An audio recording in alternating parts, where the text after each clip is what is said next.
Okay, let's get started. I think Kalman filter is one of the most important and widely applied theory or tools that for many, many fields, including control system, as well as robotics, as well as many other things. For example, I think I can, let's say, Kalman filter.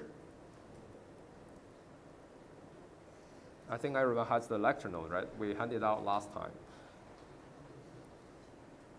Although it's called Kalman filter, many, many courses teach about Kalman filter, but actually Kalman is a control theorist. Okay, this tool was developed by a control theorist, but it has applied to fields that's in control and also outside control. So, for example, of course, control system. Let's say Kalman filter applications. It's a lot of application in control system and also signal processing. Filtering, right? Sounds like signal processing. Okay.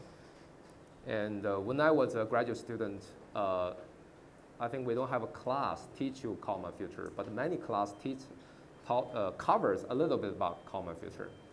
For example, communication. Okay, communication also.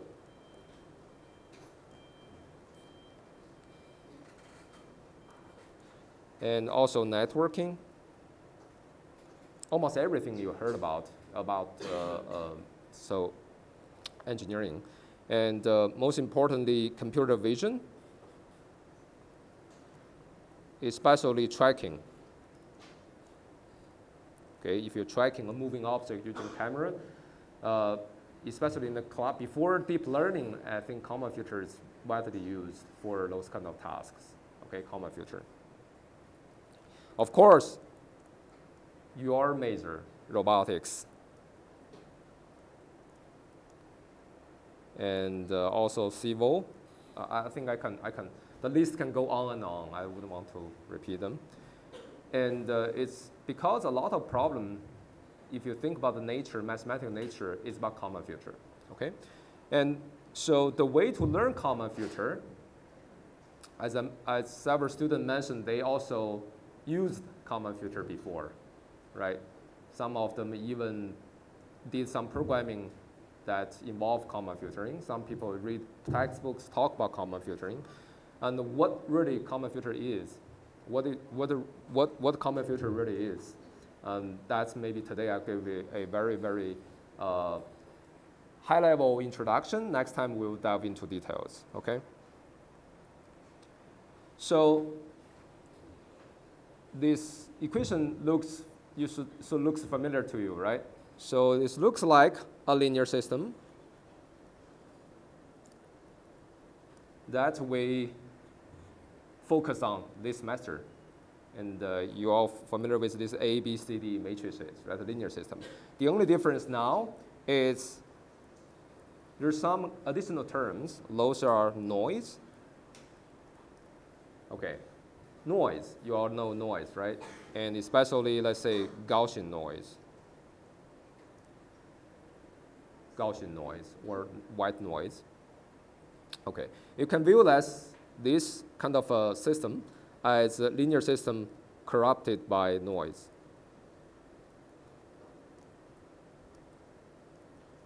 What do I mean by this? I will give a more formal definition after we finish the probability review, but for now, you can think about the system is no longer, so this model is still kind of a linear model, right? A, B, C, D matrix. Add additional term, noise. This is called process noise. This is called measurement noise. I'm going to introduce these notations more formally later on.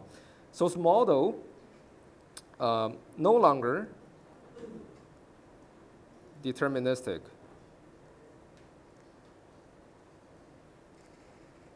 Okay. What do I mean by that? I can give a mathematical definition of what this means, but for now, I would just say you can think about this. The x next time step is not known for sure now. Okay, if you give me x, give me u, I can compute x next, ik plus 1, right? Before, this xk plus 1 is completely determined by the current state xk and the current input uk. Okay, but now it's not the case. It's not known for sure, and it has some probabilistic distribution.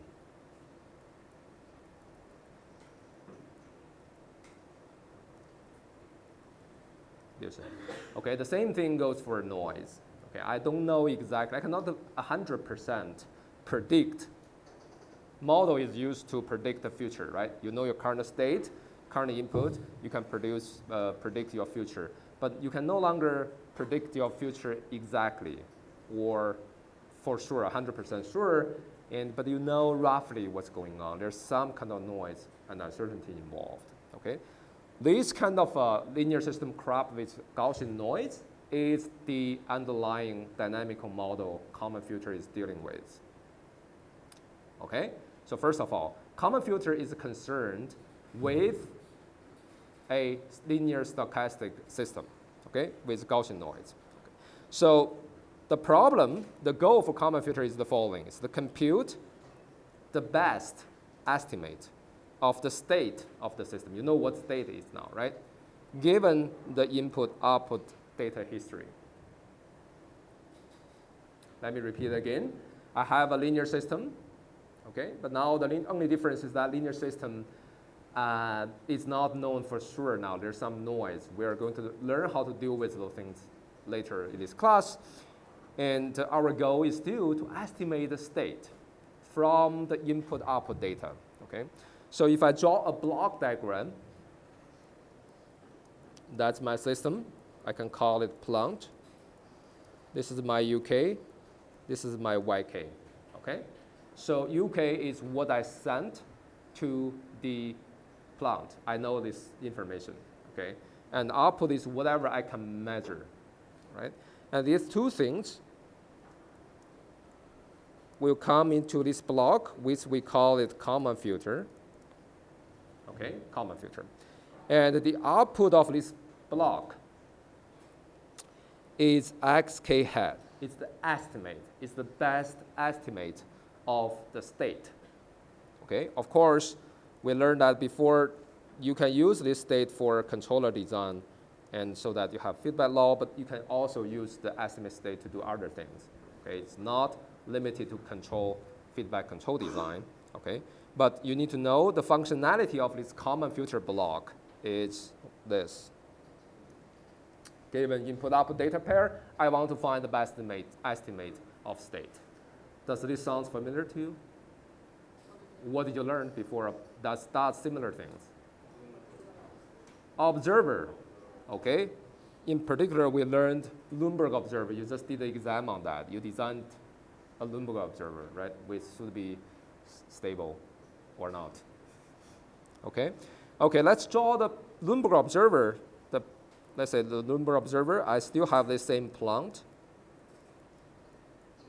And this is UK, this is YK. Okay? And then I have this observer. I could say observer. Observer also gave me my xk hat. Okay? These two things, functionality-wise, they're the same. Okay? They're the same. Then what's the difference? Why we need to learn common filter? Okay. First of all, is the modeling assumption changes. That's quite fundamental. That's very important. We're going to show you an example why this is important. This is a deterministic model. Before, we don't have this noise. Okay? Our model doesn't have this noise. What about our plant? Do you think the plant has noise or not?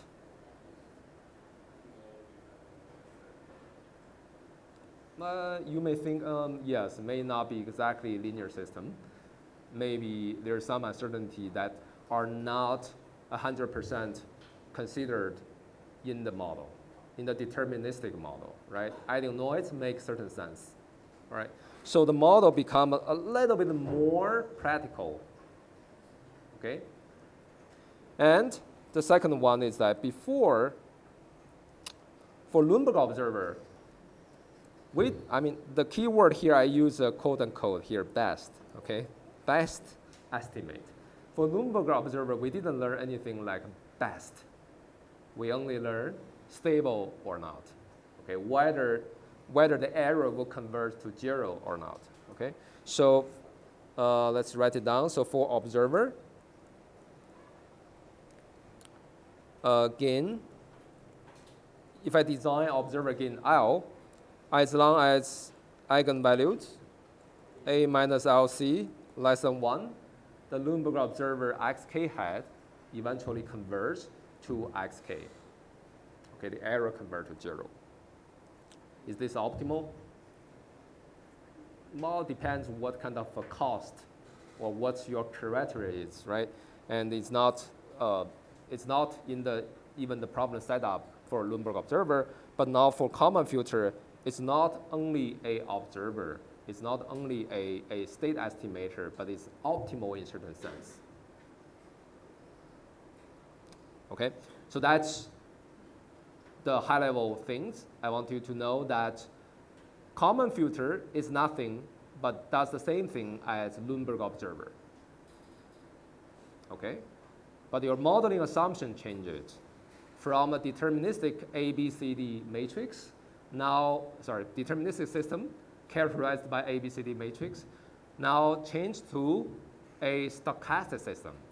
So in addition to this ABCD deterministic part, I also somehow systematically consider the noise in the system. Okay, that make actually fundamental change to the nature of the problem and also the behavior of the solution. Okay. I did a simplest case study for you, okay, to illustrate this point. And this system is perhaps the almost trivial system for you to even study. Suppose I have a dynamical system, okay? The dynamic system has a one-dimensional state, and that state does not have that much dynamics, it just stay there. That's my dynamics. So xk plus 1 equal to xk. Suppose everything is in R1, it's scalar, okay? And yk, my output directly send out the current state. But the measurement always have noise, okay? Now I consider this noise. I suppose this is white noise. We're going to define that later on. What do I mean by white noise? Those things in the mathematical terms. Okay, suppose this has some noise. I think you all have intuitive understanding what noise should be, right? And as I mentioned before, Kalman filter and Luenberger observer does the same thing, okay? But if this is our true system, suppose we do have noise. You may think the noise is small. Maybe let's ignore it. Does that make a Luenberger observer should still work? Okay, that's typically the case, right? So it should work, but it may not work in the optimal way, all right? Let's think about this. Suppose we ignore the noise, then we have a deterministic model, right? This is our xk plus y equal to xk, yk equal to xk. What's the ABCD matrix of this? A equal to 1, B equal to 0, C is 1, D is 0. Okay, this is deterministic system. Okay. So Luenberger observer, I think now you are more familiar with Luenberger observer than 2 days ago or any time in your life so far, right? Because you just finished the exam. Okay, Luenberg type observer gives you the structure of this, right? So xk plus 1 hat, that's your next step estimate, equal to this should be A times this, but A is 1, right? So copy that, times the gain times the error, which is so-called, I call it surprise, right? You expect to see xk hat if everything goes right, but you see something like yk. The surprise is the error that gives you motivation to change, okay? So to change your model-based estimate. So that's the Luenberger observer structure. Then the error dynamics you just derived in your exam, Okay, so it's just the A minus LC times this. Okay, so eventually this will be 1 minus L times EK. Now I'm going to ask you, according to this aerodynamics, what do you think a good L should be? Suppose I give you two choices. One is 0.9, one is 0.1. According to this aerodynamics, what L? There I have two L, L1, L2, which one is better? L1. Why? 1 minus 0.9 equal to 0.1. So every time, your error decreased by 10 times, right, tenfold. Looks better. What about L2? Then it's become 0.9. It's still converging, but it's slower, right? That's what you believe. Okay. But that's given the fact we ignore this noise term. Suppose it's a measurement noise, we don't have to consider that, okay? But that's I can zoom in to this figure. Guess what? These red lines are it's hard for you to see, right? Hard for you to tell. These guys are L1, and those are L2. Which one is better? So something goes wrong? Why? Can you think about it? Why in this case? Our intuition, not intuition, our math tells us L1 should be better.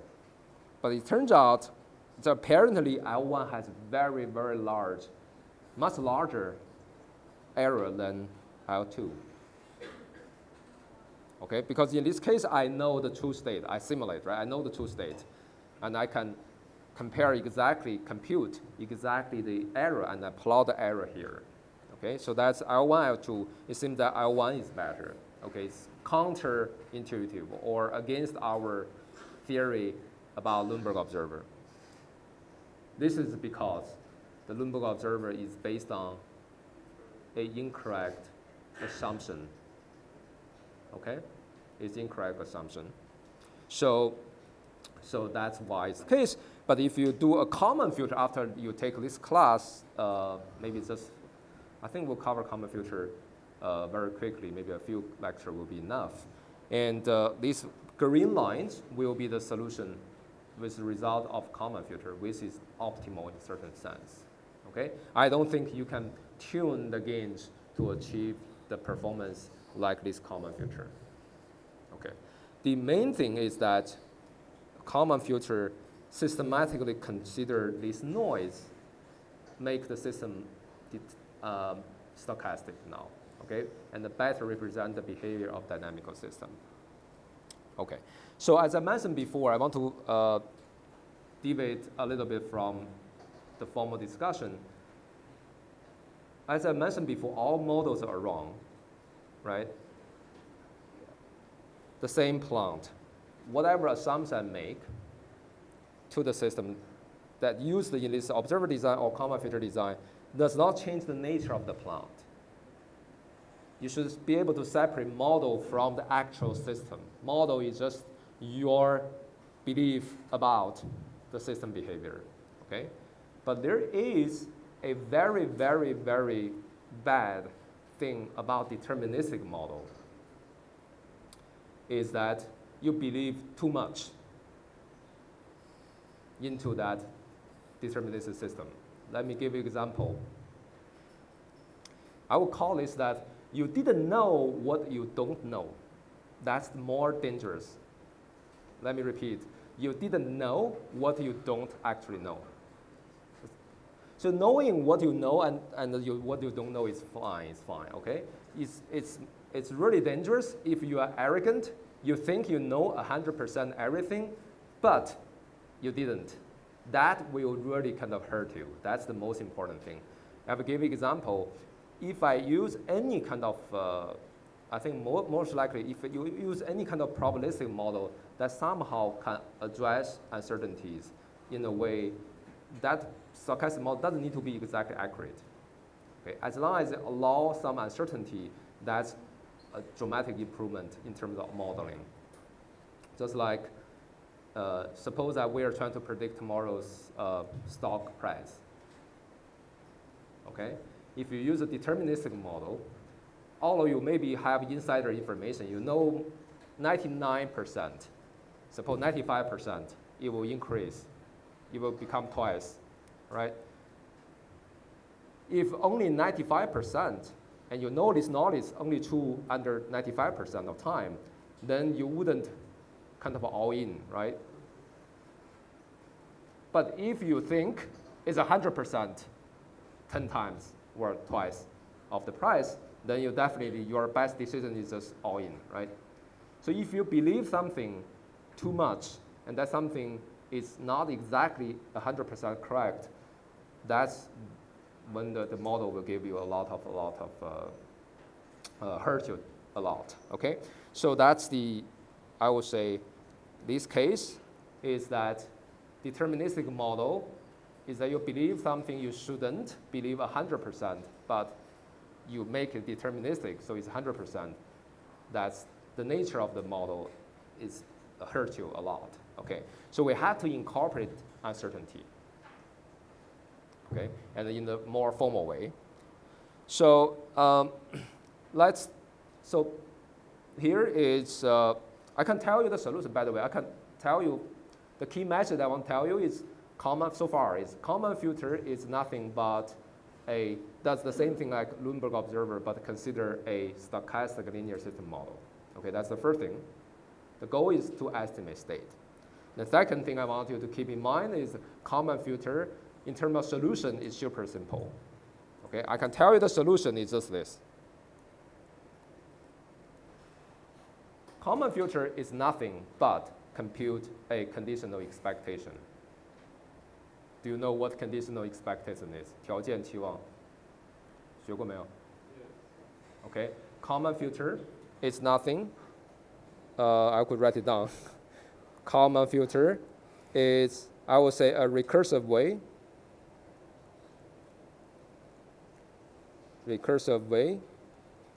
How to pronounce recursive of computing the conditional expectation, all right? Computing the conditional expectation. This one. Okay, done. If you know probability, if you know probability well enough, I mean, this is has nothing to do with control or whatever engineering context. If you know probability, you can do it. Right. If you check, I'm not sure, Yuntian said he called some package using Kalman filter. My implementation of Kalman filter maybe just a few lines of code, less than 10. Okay, maybe less than 10 lines of code. Of course, I mean, essential lines of code. Of course, you can define a lot of variables that doesn't count, okay? So line 10 or at most 20 lines of code. It's very, very simple, okay? If you look at Wikipedia, you can find formulas. You just copy that formulas. Suppose you know what's going on in the formulas, and you're done. And that's I think most courses teach you Kalman filter that way, maybe, and teach you some kind of hand-waving intuition about which parameter you should tune like what, how to tune those parameters in certain cases, give some insight. Okay. After this way, I don't think you can learn Kalman filter. You become a user of Kalman filter. This class not teach you or try to make you a user of Kalman filter. We are trying to make sure everyone in this room, hopefully, can understand exactly almost everything about Kalman filter. The assumptions, why it's defined this way, and the entire derivation that I emphasize.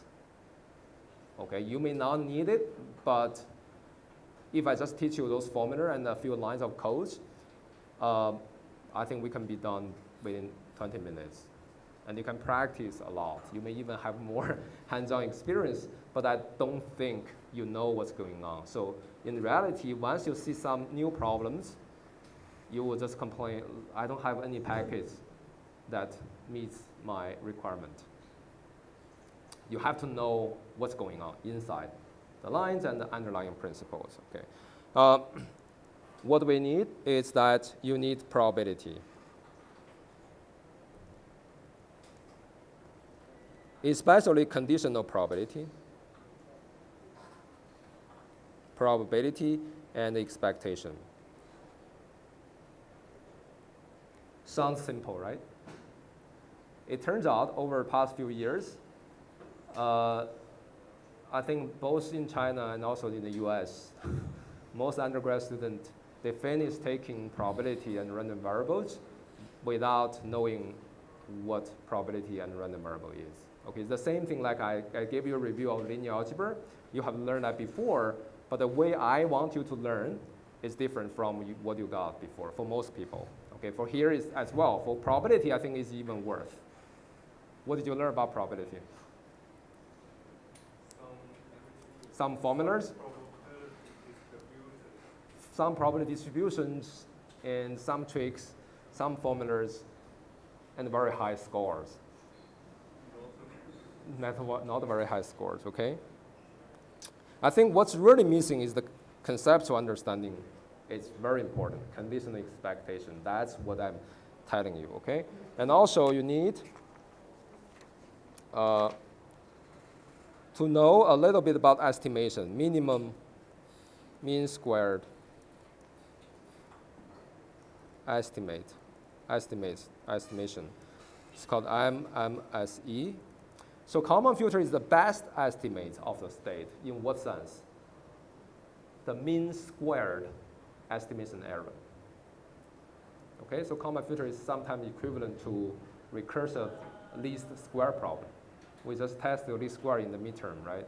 So Kalman filter, if you look at the formula, we didn't learn recursive least square. We only learned the batch version of least square. Okay, if you have a recursive least square, you have Kalman filter, you will see there are a lot of similarities among the formulas. Okay, so they are trying to recursive update the state estimate to minimize the minimum mean square error. Okay, for all of this, none of this is really about control. Of course, the underlying system, this one is a dynamical system. That's the only thing that relates to control. All about them is about probability. So probability linear algebra will be the two foundations for this class, as well as for robotics, for machine learning, for all the things you love nowadays. Okay, so you have to learn probability well, and maybe even better than linear algebra, I hope. Okay, so that's why I'm going to spend some time, not some, quite some time, to teach you from the very beginning about probability, which I hope you know before, but unfortunately most of you need this kind of review. Okay, all of you remember linear algebra, what I emphasize, the key building block. Use the linear algebra from what? Linear combinations. Three concepts. That's your. Okay. Linear combination. Everything else builds upon linear combination. The entire linear algebra builds upon linear combination, right? Independence is whether linear combination, whether one vector can be written as a linear combination of others. If that's the case, they are dependent. If not, they are independent. That's it. Okay, the entire vector space, null space, rank is all about linear combinations. For probability, we are going to teach you some tools like that. All right, we will continue next time.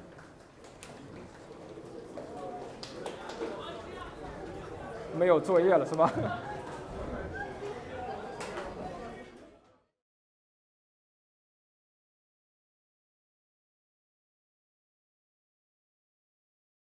Get started. Let's continue our discussion from last time. We're still trying to talk about a Kalman filter.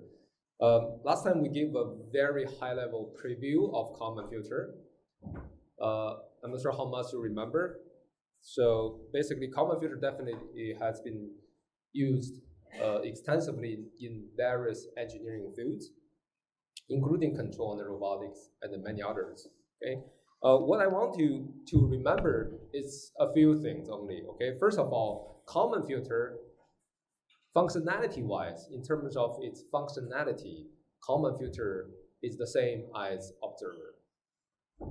Okay, if you look at the input and output of this block, Kalman filter does exactly the same thing as observer, including the Luenberger observer. Okay, it's trying to use system input-output data to give an estimate of the system state. The only difference is the following: is two major differences. One is the deterministic. Kalman filter does not adopt a simple deterministic model. They adopt a stochastic model. Okay, we will explain what this means later on. And also, it's not only give you a stable estimate, it gives you an optimal estimate of the state based on certain criteria. Okay, those are we're going to explain in more details. Okay, I also run over an example about a simple case. You can see that the Luenberger observer, if you didn't consider the noise that are intrinsic to the system model, then your estimator, your observer, will produce very large estimation error. But if you adopt Kalman filter, then your state estimate will be much more accurate. Okay, and we will learn how to do this. Another key thing I want you to remember, the first thing is that our Kalman filter is the same as observer. Okay, functionality-wise, it's the same as observer, it's just your algorithm is different. Okay. Secondly, in terms of algorithm, what I want to emphasize that Kalman filter is super simple. As I mentioned before, it just involves a few, maybe 10 or 15 lines of code if you know what's going on. Okay, and inside the code, there's nothing but, I want you to remember this sentence, the Kalman filter is nothing but a recursive way to compute conditional expectation of the state. Okay, the state becomes a random variable now, and it's nothing but a recursive way to compute its a conditional expectation. Okay, that's all. So, in order to truly understand Kalman filter, just memorizing few lines of code or roughly the procedure, I don't think that will work. We have to truly understand everything about Kalman filter in order for you to be able to use it in the more kind of diverse scenarios. And so let me tell you a story. When I was, I think, a master's student in the US before, that's maybe 15 years or 17, maybe, no, 20 years ago almost. All right. It's so funny. That's fine. Okay, I took a class called estimation theory. It's a graduate level class. Everybody told me that's really hard. And the instructor told us a little bit about Kalman filter at the end. And that's only for scalar case.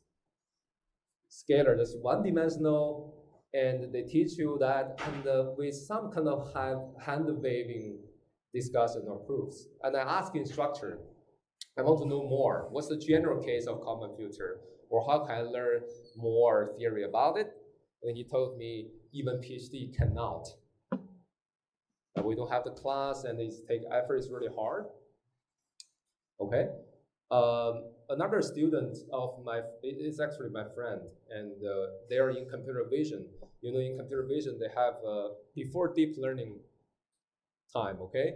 So if you want to do tracking, and you somehow use Kalman filter. So Kalman filter is well known in computer vision, okay? If you search Kalman filter tutorial, the most cited tutorial are from the computer image processing or computer vision the journals, okay? So they use that, and the reason she can find a job in Qualcomm with very high salary at that time is because they were impressed when she did the intern there, she implemented Kalman filter. They think, wow, it's really hard. Now I'm going to do an ambitious goal. I want to make sure everyone in this room, as an undergraduate student, maybe junior or senior, you truly understand everything about Kalman filter in the most general case. Okay, that's a challenge I'm trying to face. Okay, but I think you can. All right. The thing I need you to really be patient with me is that you have to go through the very basic building blocks for probability. So that's why today, maybe a little bit next time, we're going to learn or review probability. If you have very strong background in probability already, I think this will be a very kind of simple review for you. For many other people, this will be a good foundation that you need to pay attention to. Okay. As we discuss probability, it may sound a little bit too elementary. The thing I want to make sure is that you conceptually understand, because I realize most students, they have almost zero conceptual understanding, but they have 100% of manipulation skills of equations. Okay, if you see an exam, they know the equation, they copy the computer number, they even don't really know what the number is. Okay, how to test whether you understand something? If I randomly throw let's say this equation here, okay, I ask you to explain this one to someone else who didn't learn this class. If all you can do is read this, sk plus 1 equal to ask, b plus buk plus wk. So if all you can do is just read, that means you didn't understand. You just memorize it. Okay, you have to be able to speak out the meaning of the equations. So you remember when we do linear algebra, there are a few kind of things I repeat quite often, right? Linear combination, right? Linear combination of columns, things like that, right? So in probability, I'm going to do that as well. There are a few sentences I repeat many, many times. Okay, if you repeat with me, or if you memorize those sentences and try to understand them, that will become the best way for you to get into the conceptual understanding of probability of Kalman filter. One thing I want to emphasize, as I mentioned, the Kalman filter is nothing but computing conditional expectation. I think you have learned this before, right, Yuntian? Okay. By examples? Okay. Okay. How about other people? But I don't think you have a good understanding of what conditional expectation, even what conditional probability is. Okay.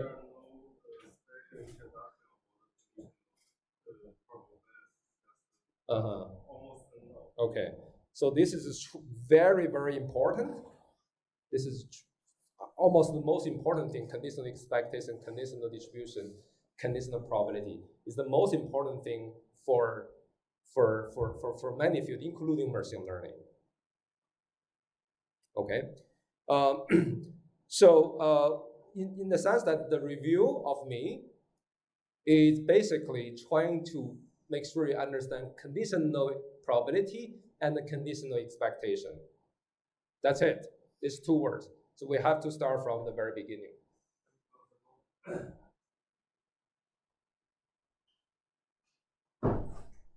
Let me first ask a very simple but very high-level question. What is probability? Don't read my lecture note.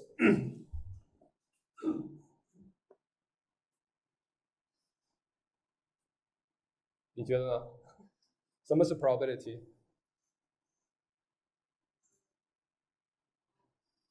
你的自己的理解就行。到底什么是 probability？ What is probability？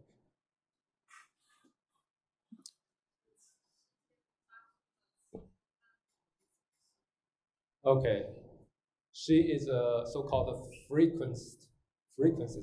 Okay, so 事件发生的数目就是 the number of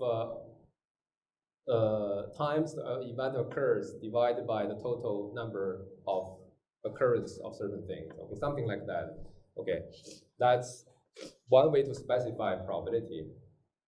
I think probability is what I wrote down here. It's a formal. You can have very kind of informal way, okay? A formal way to quantify uncertainty of our knowledge about the physical world. Okay, I have a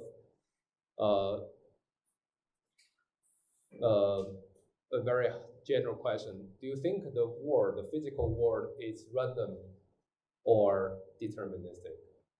这个世界是随机的还是确定的？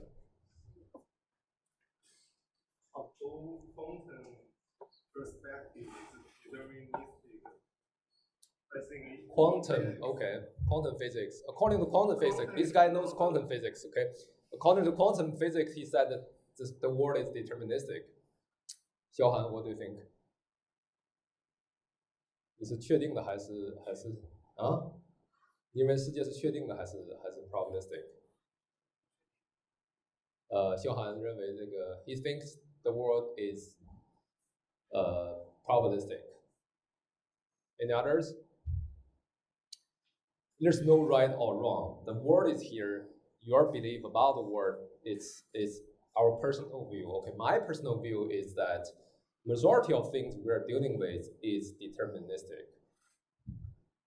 It becomes random because of the lack of information. Let me repeat. The probability or randomness mostly because or due to lack of information. Okay? So let's say if I toss a die, side, okay, toss a die. And what's the probability of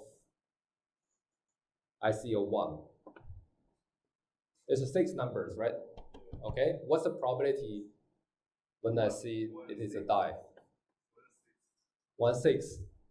Why do you think it's 1/6? I think it's 0 because I saw it. It is not. It is 1 or 2 or 3.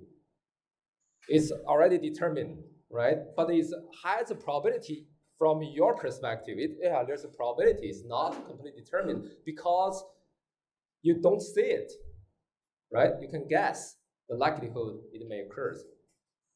Okay. Well, I can give you another example. Do you think the stock market is probabilistic or deterministic? probabilistic. It's completely deterministic. I think it's something called chaos. Let me tell you this way, okay? If you know everything about how many buyers are there, what are their offering price, okay? And how many sellers there, what's the selling price, and you know the computer program. Computer program is deterministic, it's written there, okay? To set up a price. You know all of this, then the price will be exactly predictable. The reason it's become random is you don't know other people's selling price, who will be selling at what time, okay? Lack of information is the primary reason something becomes random. Okay, to me, everything is deterministic. It's only about lack of information make something random. All right, that gives rise to a keyword I want to emphasize. I think that's really important for you to conceptually know probability. It's quantify the uncertainty of our own knowledge. It's your own knowledge. Your knowledge, your information is different from my information. So my probability will be completely different from your probability. All of the same thing. So there is no right or wrong probability, I would say.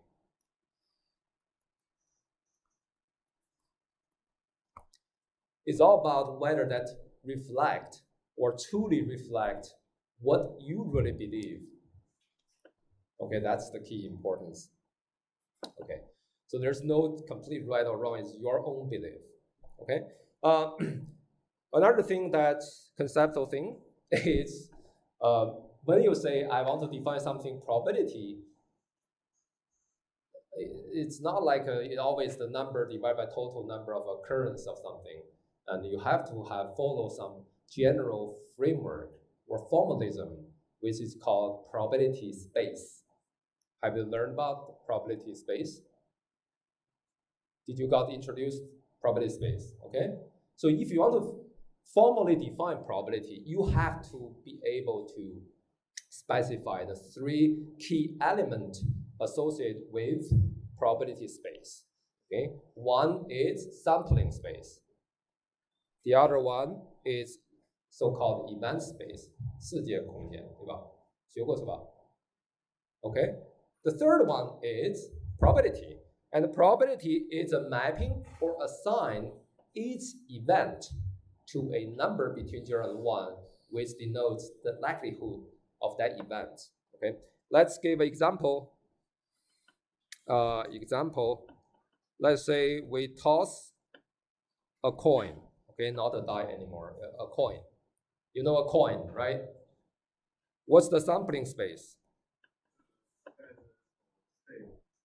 Head or tail? Let's say tail is 1, tail is 0, head is 1. Okay, 0 or 1. Okay, that's the total what? So sampling space is the set of all possible outcomes. Okay, all the possible outcomes is either head or tail, either 1 or 0. Okay, what about the event space? You typically don't directly assign probability to outcomes. You assign probability to event. What the possible event space is all the possible outcomes, a subset of the sampling space. So it will be empty or 0 or 1. Is this each of this is a subset of omega, right? And also 0 and 1. Okay, total 4 possible events.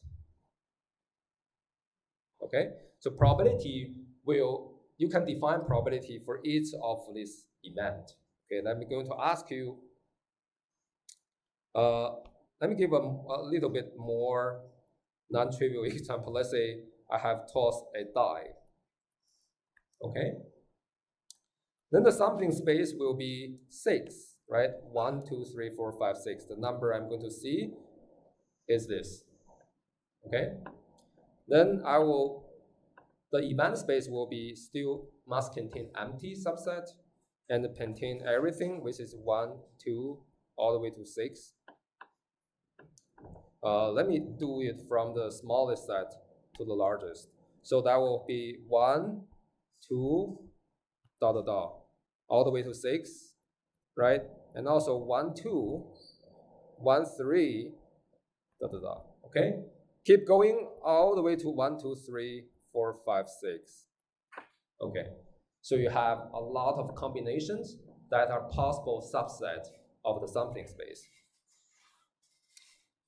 So an event will be an element.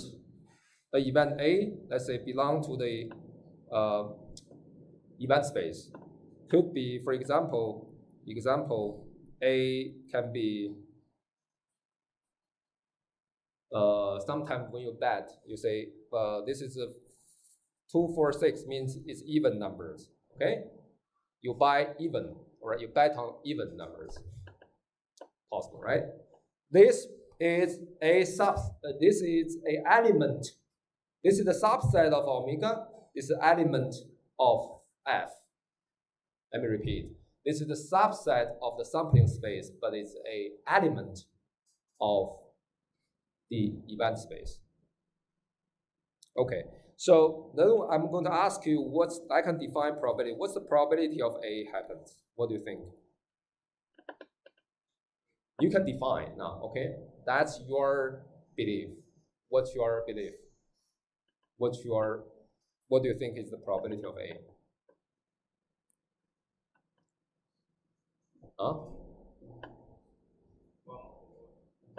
1/2? You think it's 1/2, right? that's fine, right? That's possible. I may think it's 1/3. Am I wrong? No, for the die. It's up to me, okay? You cannot say this is wrong. This could be right as well. You have to understand this, okay? It could be right as well. It could be right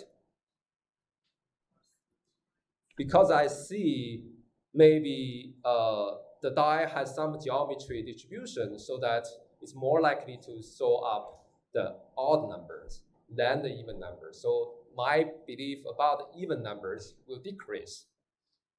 You never know what I know, right? So I think it's third. You cannot argue with me. Okay, it's my choice. Okay, if I know more, I definitely have a better choice. Okay, so there's no right or wrong thing. Okay, up to this point. So I would say this number is completely up to the modeler. Okay, we're still doing modeling now. Okay, it's not, although it's not a state-space model, it is a model to quantify uncertainty about your knowledge about the physical world. Okay, you got it? It has to be your belief. Okay. When you can say something is wrong, is you didn't follow the axioms of probability. Okay, so this number, I can assign whatever I believe, okay? But when I compose or compute probabilities, I have to follow some axioms. All the formulas you see in the later probabilities are all consequences of the axioms of probability. I think you must have learned this. Some people may choose different 3 axioms, okay, but we pick these 3. And because you know these 3, you can get to all the others. First one, probability of any event has to be bigger than 0. Probability of a whole sampling space is 1. This one is important. Okay, A intersect B is empty. That means they are the so-called disjoint. Okay,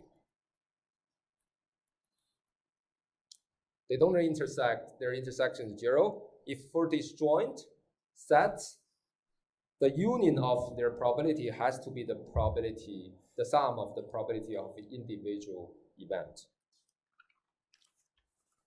Okay, I think those are you must be very familiar with, and you should be able to derive almost everything from these 3 axioms. Let's do an exercise. What do you think of this one? Probability of empty set is 0.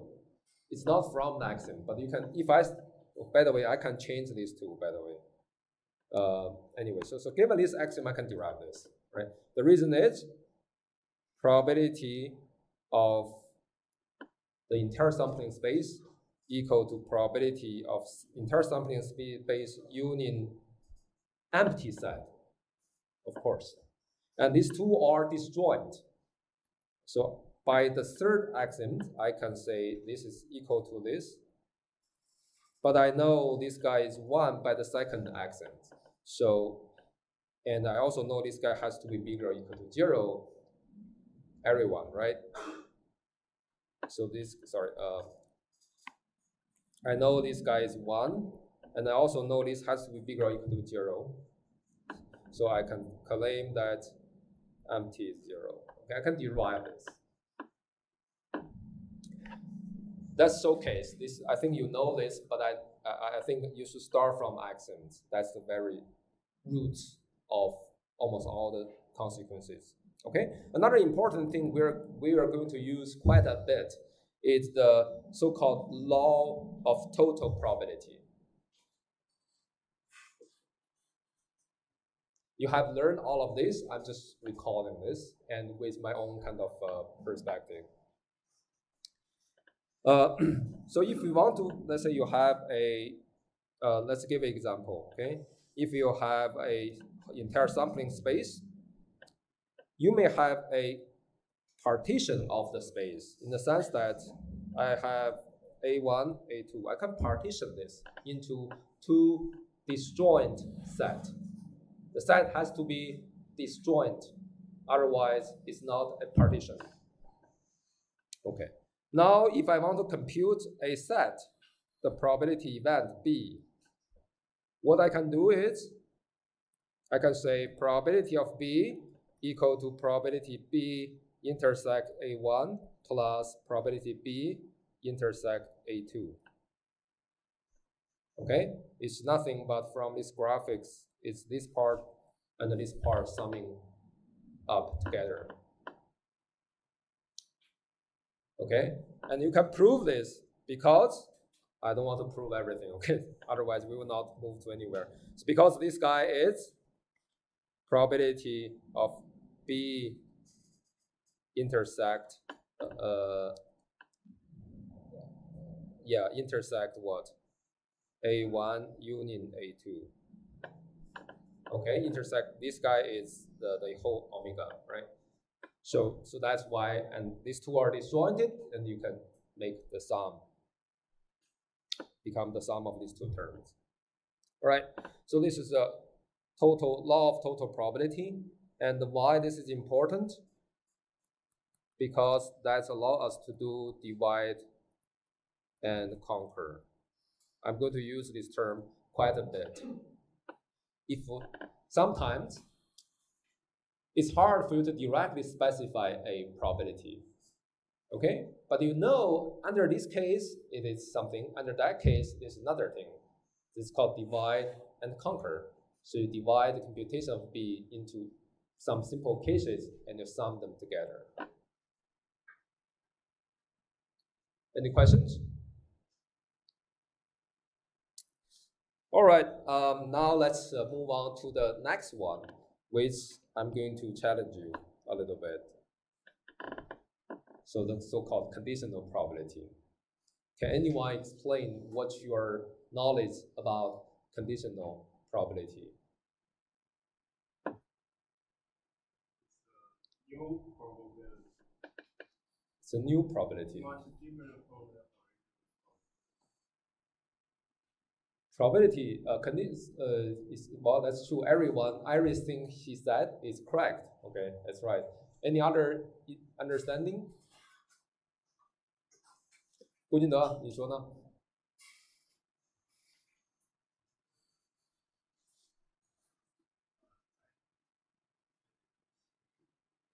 先验和后验 ，prior and posterior. Okay.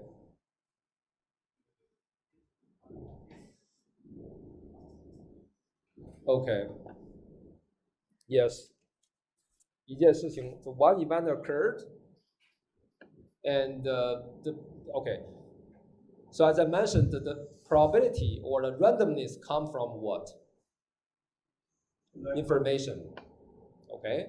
If information changes, the uncertainty will change. You have to modify the probability measure. Okay. So before, nothing happened, but now an event occurred, then the probability measure has to be redefined because your knowledge, everything else has been changed. Okay, I think all of you know this formula. I don't want to repeat this formula. So conditional probability, the probability of A given B is probability A intersect B divided by B. I can only read this. That means I didn't explain much to you, right? So now I'm going to explain a little bit more about what this formula really is. And you have to pay attention, okay? What does it mean? I think somehow I missed one. From the notes, I missed one slide.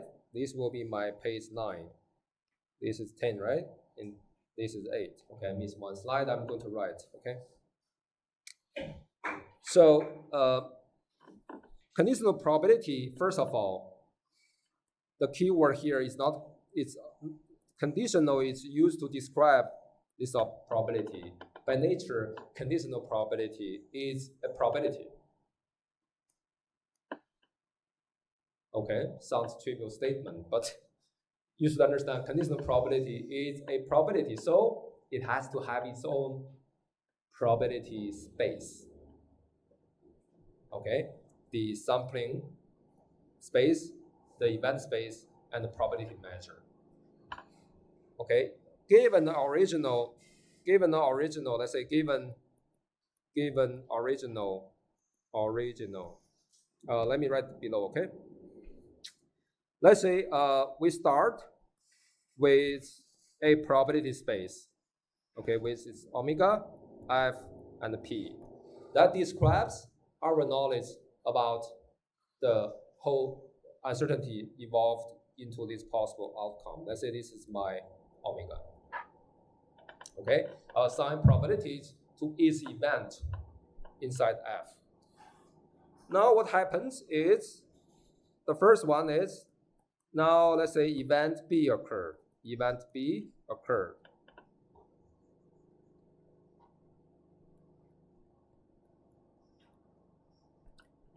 Okay, event B occurred.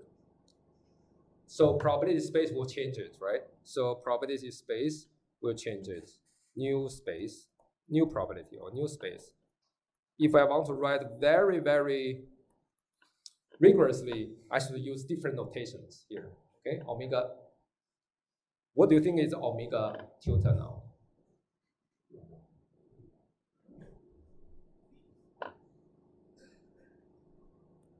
You may never even think this way. Okay, that's the way you should think.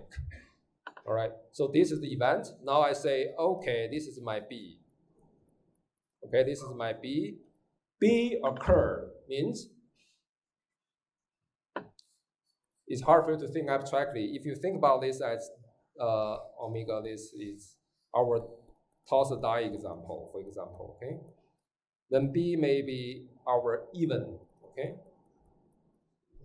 You see an even number as an outcome, all right?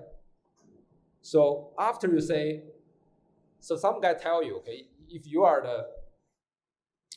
playing this, okay? Someone tells a die, and someone see the true outcome and tell you, okay, it is an even number. That's almost like a hint.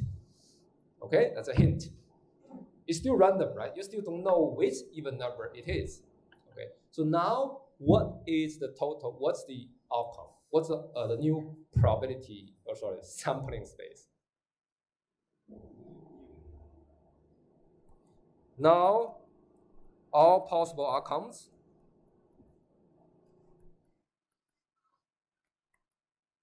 is B. B is a set, okay? Outcome is a set, all right? So in other words, i.e., omega tilde is B. So your total possible outcome become B. Outside B, it's not a possible outcome anymore. Suppose the information is true, all right? Okay, omega tilde becomes B. And what about F changes as well, right? Right. So for example, if A belongs to F, that means A is a subset of F. Now, yeah, A is a subset of omega. Now, A may not belong to tilde. You see what I mean? So it's not a subset of the current space. For example, I can say A is small, means that 1, 2, 3.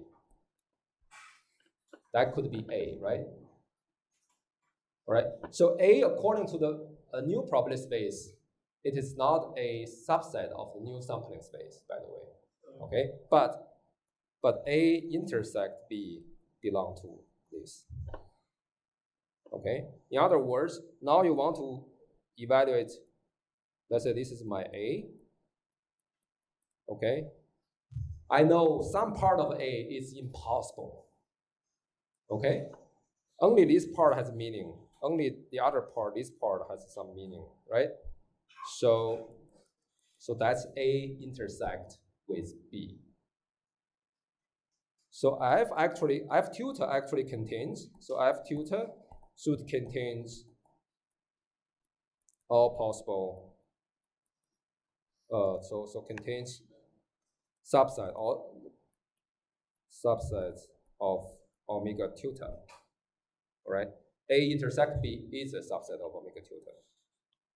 Okay. Well, now we don't have to specify completely about tilde. All we care is really how to compute the number probability, right? So defining omega and F is help us to kind of formalize the things, avoid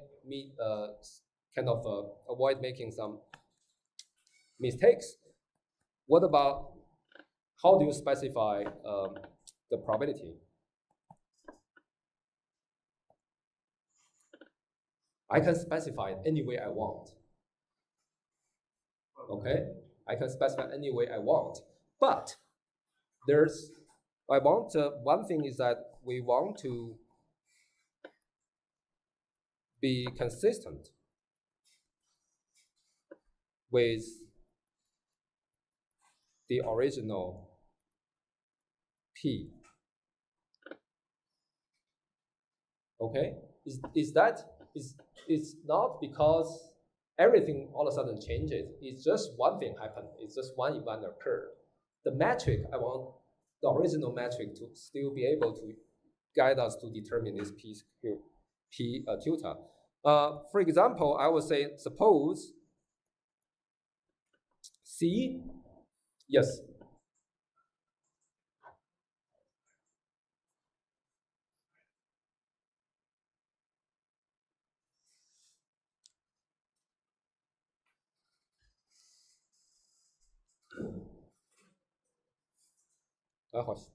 我好像 reset 了。Okay, works.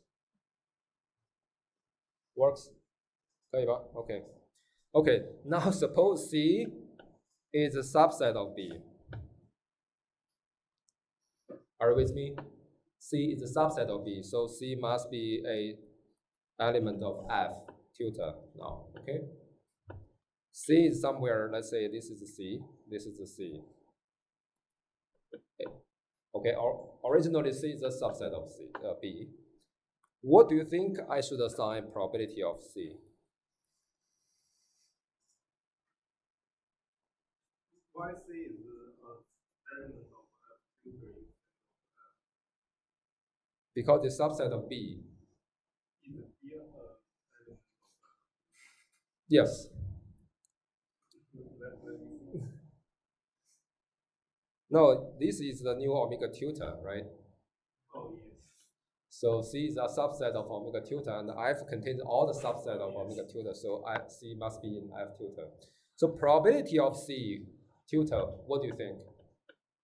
Can I say this is just, I can use my previous probability. Is that okay? You can specify any way you want, by the way. Is this a valid thing? No, right? If you define this way, then that's wrong. Then probability of this will become probability of B less than 1. Okay, it violates the axioms of probability. What we should do is that just a possible, okay? It's not only one. I want to emphasize. Deforming regard is just one possible way to determine conditional probability that we always use. A possible way is we normalize it by dividing B. Can you see the difference? These are the original probability measure, and this is the new probability measure. Okay, in this way, I will say probability tilde of omega tilde would be P of B divided by P of B is 1, right? It satisfies, because now B occurred, so the probability of B, the conditional probability of B given B occurred has to be 1. Okay, so you have to normalize it, make sure this is 1. Okay, so if A is not a subset of B, right? If A is not a subset of B, then we can only compute, after we see B happens, so we can only compute A, probability of A, as probability of A intersect B divided by B. The only part, only this part has some randomness, right? Only this part has some randomness. And I can only evaluate that randomness nominated by that, okay? And I will define this guy as using the same notation, but they're different, right? This P is different from P tilde. So I want to say PA is not original PA given B. So this is nothing but a new measure. The conditional probability formula you saw before is a way to conveniently use the original probability measure to define the new probability measure after an event occurred. Okay, that may not. Okay, that's all I can do. You can think of that. That requires some time for you to truly understand. I don't see any other people talk about this in the way I talk. That's how I understand it. I think roughly correct. Okay. Okay. So you have to understand one thing. If you don't want to follow everything I said today, one thing you have to keep in mind: conditional probability is a probability. Okay. And according to this formula, that's the way that's to use the original probability measure to define the new probability after you see a event occur. Let's use an example. Let's jump over to a slide. Let's directly see an example. Conditional probability.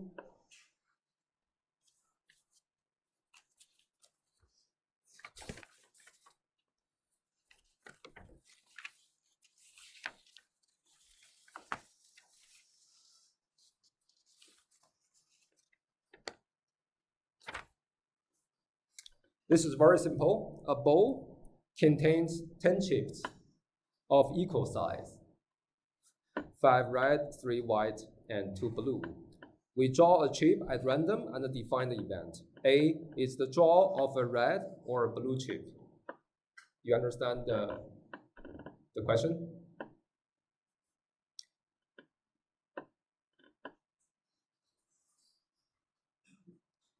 What's the event A is that you have 10 chips, okay? You have 10 chips, 5 red, 3 white, and 2 blue, okay? You random pick one. A is the event that you pick a red or blue, okay? And now suppose you are told that the chip drawn is not blue. The dealer tell you, okay, I can give you a hint, it's not blue. This event occurred. What's the new probability of A? Okay, let's see. That's a conditional probability problem. That's the most simple one. First of all, I want you to know or go through the formal steps. You don't have to go through formal steps for every question you see. Okay, but for now, for us to somehow get started with a little bit more abstract way to understand probability, it's better for us to start from the basics. Can you tell me what's the sampling space? The original probability space, okay? What's the sampling space, Omega? Let's call it right 1, right 2, right 5. There's 5 right, 3 white, white 1, white 3, white B1, B2. What does each of this mean?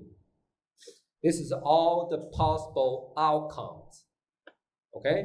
You can either see a red, the first red, the second red, or you see a white, or you see a blue, okay? What about the event A? It's not blue, okay, then that's 5, R1, R2, R5, and W1, W2, W3.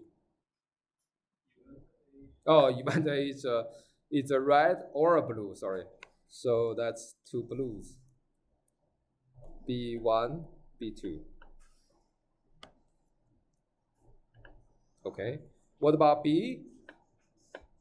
It's not blue, so that will be R1, R2, all the way to R5. It's not blue, so W1, W2, W3. That's B.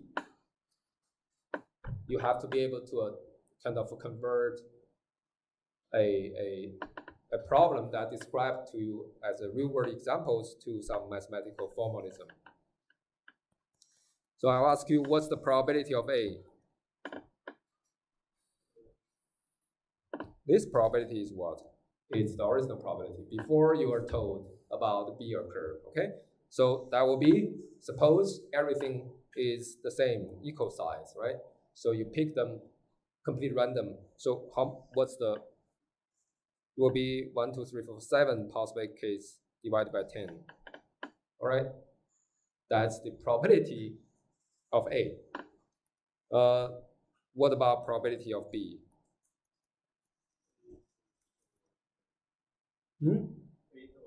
8 over 10, which is 5, so 4 over 5. Now I will ask you, if you are told B occur, that means what? Some part in A is not possible, okay? You have to update your probability. So the probability will not be probability of B anymore. It will be a new probability tilde of B. So typically we'll write like a probability of B given A. Okay? Let me be more formal. Sorry, I don't use this word. Actually, this is the P of this P. Okay? That's my P. And this is the P tilde, which is new probability measure after you see B occurred. Sorry. Probability of A. After you see B occurred, that's a new probability measure. I define like this. By the definition we introduced from last slide, we know this is A intersect B divided by P of B. Why you need to divide it? Because now the entire B is everything you live in, right? It's the whole sampling space. You have to scale it so that its probability will be 1, okay? So that will be A intersect B is what? 5. Are you with me? A intersect B is all these 5s. So probability A intersect B is 5 over 10. This is 4 over 5. Overall, we have 5 over 3. 12 over 8. It's impossible to. Oh, sorry. 8. I'm writing wrong. Okay, 8. It's impossible to be larger than 1, of course. Okay, that's conditional probability. It's elementary, right? And it's just like I introduced linear algebra. I start from the very basics and gradually speed up. So we'll do the same thing here. Okay, let's take a break.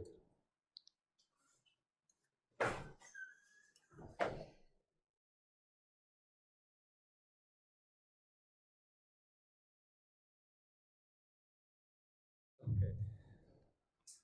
I assume we have reviewed good enough for probability and conditional probability. One thing I want to emphasize is, or mention, not emphasize, is the Bayes rule. I think all of you have done some exercise, homework for Bayes rule, right? Bayes rule did not add any new information beyond the conditional probability we just introduced, okay? So if I know, it's basically how to do conditional probability of B given A, which is probability of B intersect with A. What's it? Let's see.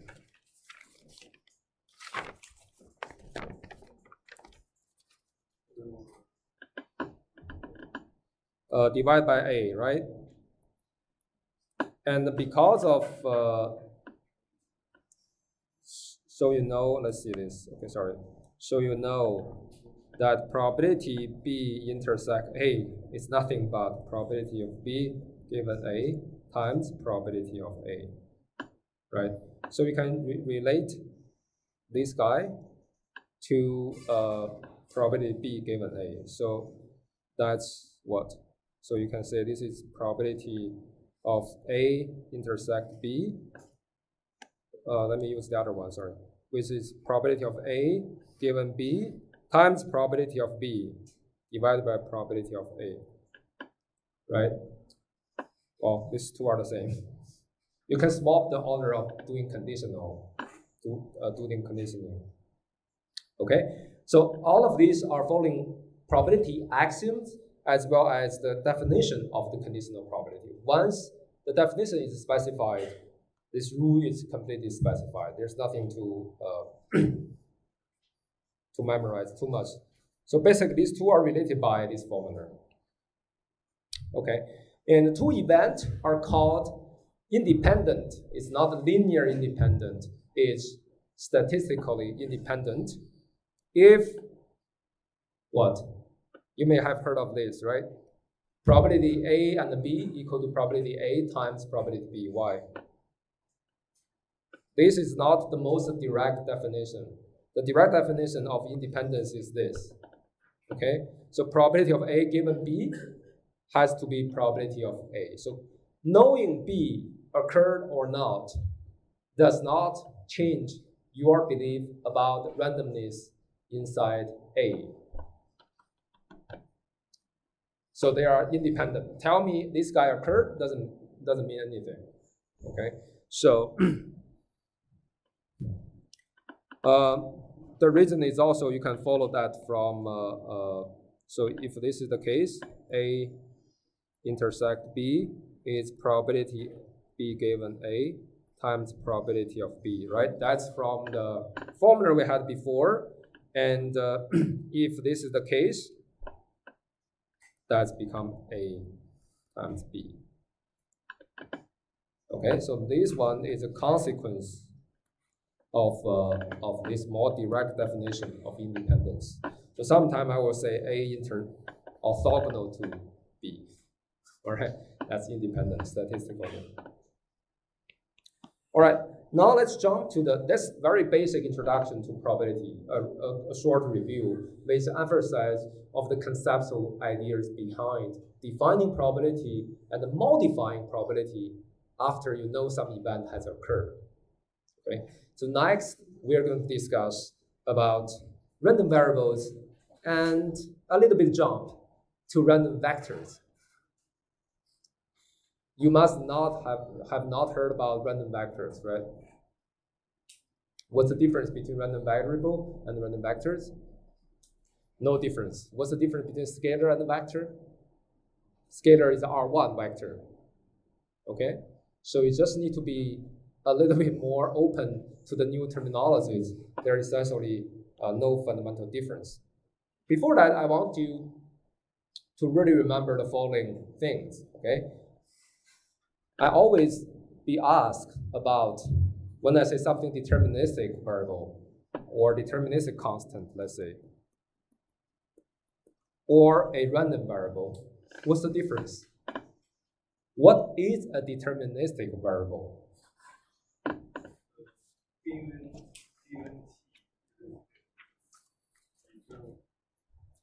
So I would say, for example, I say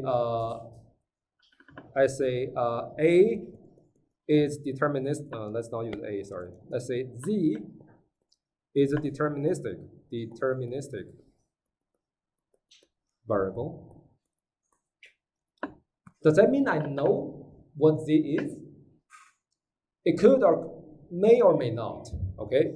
It's just I said this is a variable. I don't know its value, but it's deterministic. What do I really mean?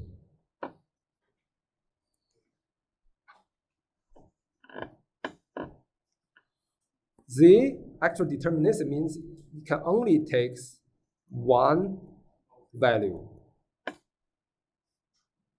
Actually, it's a single value, okay? Variable.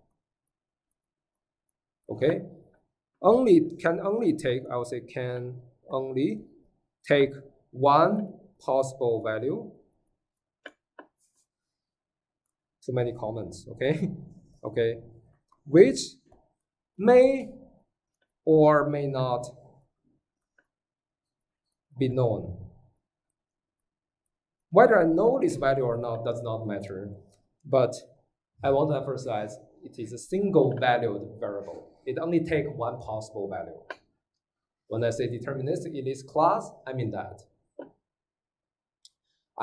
It could be 2, could be 3, could be R2 number, but it doesn't matter, it just take one value.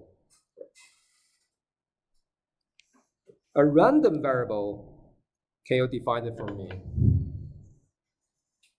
There is a when I take a probability theory from math department when I was a graduate student, defining what random variable is takes quite a long time. It's actually mapping from sampling space to some space. Okay, and you need to care about measurability. But for this undergrad level, let's just have the engineering definition.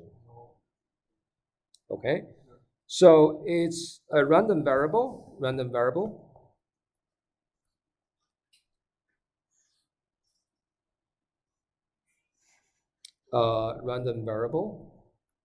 or vector. I don't distinguish between these two. Okay, to me, there's no just special meaning for scalar because everything is a special case of a vector. Okay, random variable or vector is multi-valued variable. Okay, what do I mean by that? It takes multiple or even infinite, okay? Possible values. Each occur with certain probability.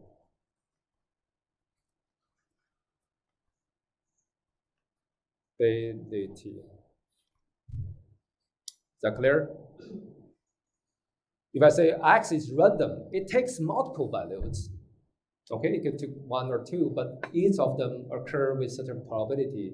Then this variable becomes a random variable. For example, I would say X is a random variable. It may take value 1 and 2, each with likelihood 0.5 and half. It's not a single value, it takes 2 values, right? Each of them occur with certain probability. Okay? Just could be as well like 1, 1. It could be R2. This guy is 30%. This guy happens with 70%. It becomes a random vector. Sounds harder, but essentially, do you think they are the same? It's just a point in R2 or in R1 or not. Okay? So X may take multiple values. Each of them occur or happens with certain probability. Those are the sentences I want you to memorize or remember. What's deterministic? It is a single valued variable, okay, which we know or may not know its value, okay? Random means it has so many possible values it can take. Each of them happens with certain probability.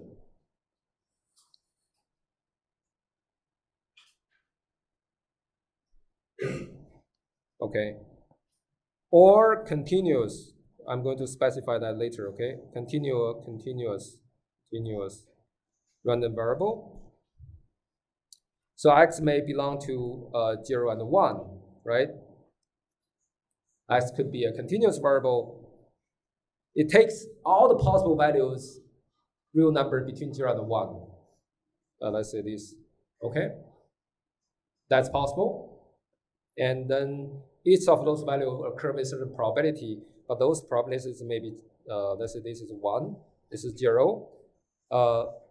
So it may have some density function. That's so-called probability density function, PDF. Okay, so it takes how many values? Infinite, uncountable even, real numbers. And each of them occur with certain tiny bit of probability, mass or density, Okay, so that's become a random variable. So let's go back to how to specify a probability measure for a random variable. For discrete, it's very simple. It's just you need to specify, or it can be completely determined by the probability mass function, PMF. This is the most intuitive way to define probability.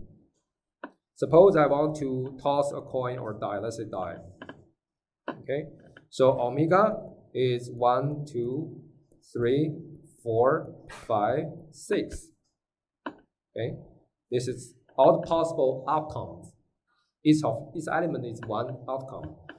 PMF, probability mass function, I need to define, let's say PI is the probability of the ith outcome. You just need to tell me this is the P of 1, this happens with P of 2. Each discrete value occurs with certain probability. You just need to specify this probability, then you specify everything you need.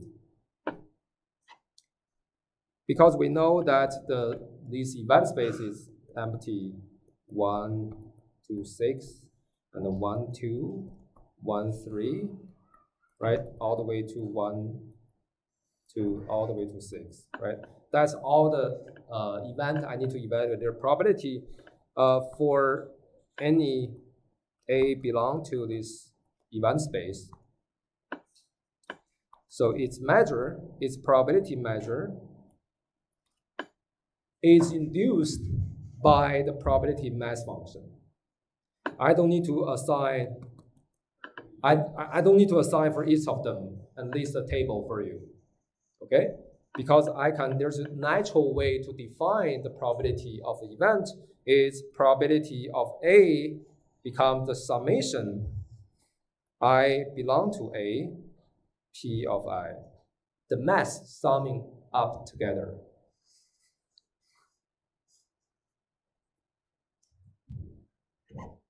You have learned all of this. I'm just asking you to follow the very basic framework of probability space to try to understand those things again. Okay? So in continuous time, summation becomes integration. Sorry, not continuous time, continuous variable. So you don't have a mass function, you have a probability density function. For example, suppose I have a temperature density. Suppose this is my temperature. This is maybe 27. Okay, and so maybe Shenzhen's temperature could be like this.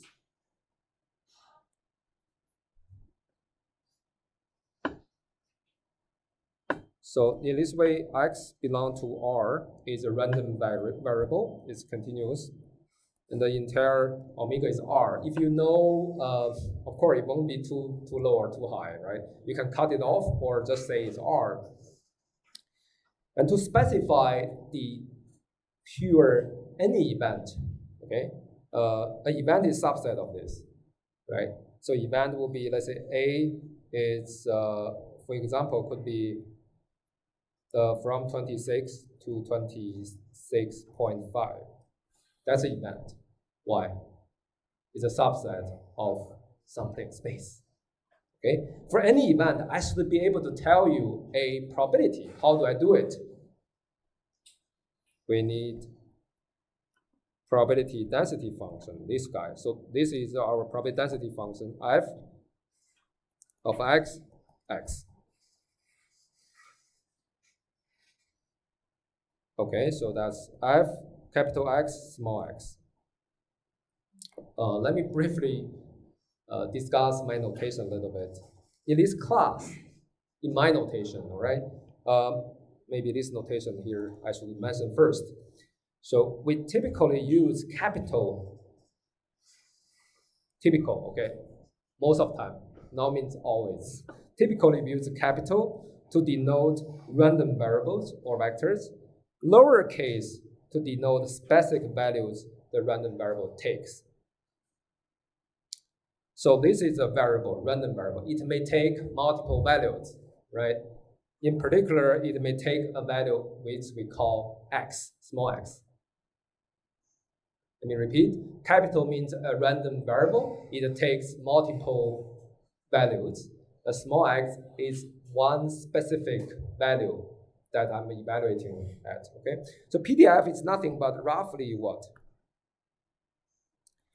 It's not too low, but I would say quote unquote probability of the random variable takes the small value x. Okay, the x could be 2 or 3 or 5 or 6, right? So it's a dummy variable representing a specific number. Now I will say probability of A. If I define the density, if I give you a density, then the probability of A is x belong to A, capital X, small x, dx. Is summing up all the possible outcomes probability. Okay? You should view this guy is the same as this integral. Summing up the individual mass. If you have taken signal and systems, you know the delta function, right? This is almost integral of delta function to give you the summation of that number. Okay, so if you specify probability mass function for discrete or probability density function for continuous random variable, you basically specify all the uncertainties. Okay, for modelers, you need to define this. You need to define this mass function or density function. After that, this becomes probability theory. As I mentioned, there's no right or wrong to say what the density function is, but after you specify it, later on, once you compute other things, you have to follow rules. Otherwise, you make very bad decisions, okay? Random vector, actually, I don't need to do that again. It's actually the same.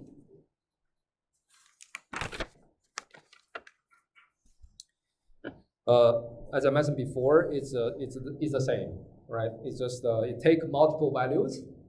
Just this value now is Rn. Is instead of R, it's Rn. When you specify the probability of the random vector, you also need a density function. The only difference, I wouldn't call it a difference. Usually need to be used to this notation, fx doesn't mean this x is a scalar. If you can think about it as scalar is a special case of vector, then we are all set. Okay, in this case, x is nothing but x1, x2, all the way to xn is n-dimensional, right? And so this density function is nothing but, this is shorthand notation for with the formula you're more familiar with, x1, x2, xn. So these two means the same. It's either I write out explicitly all the coordinates, or I just write a simple variable x to denote the entire vector.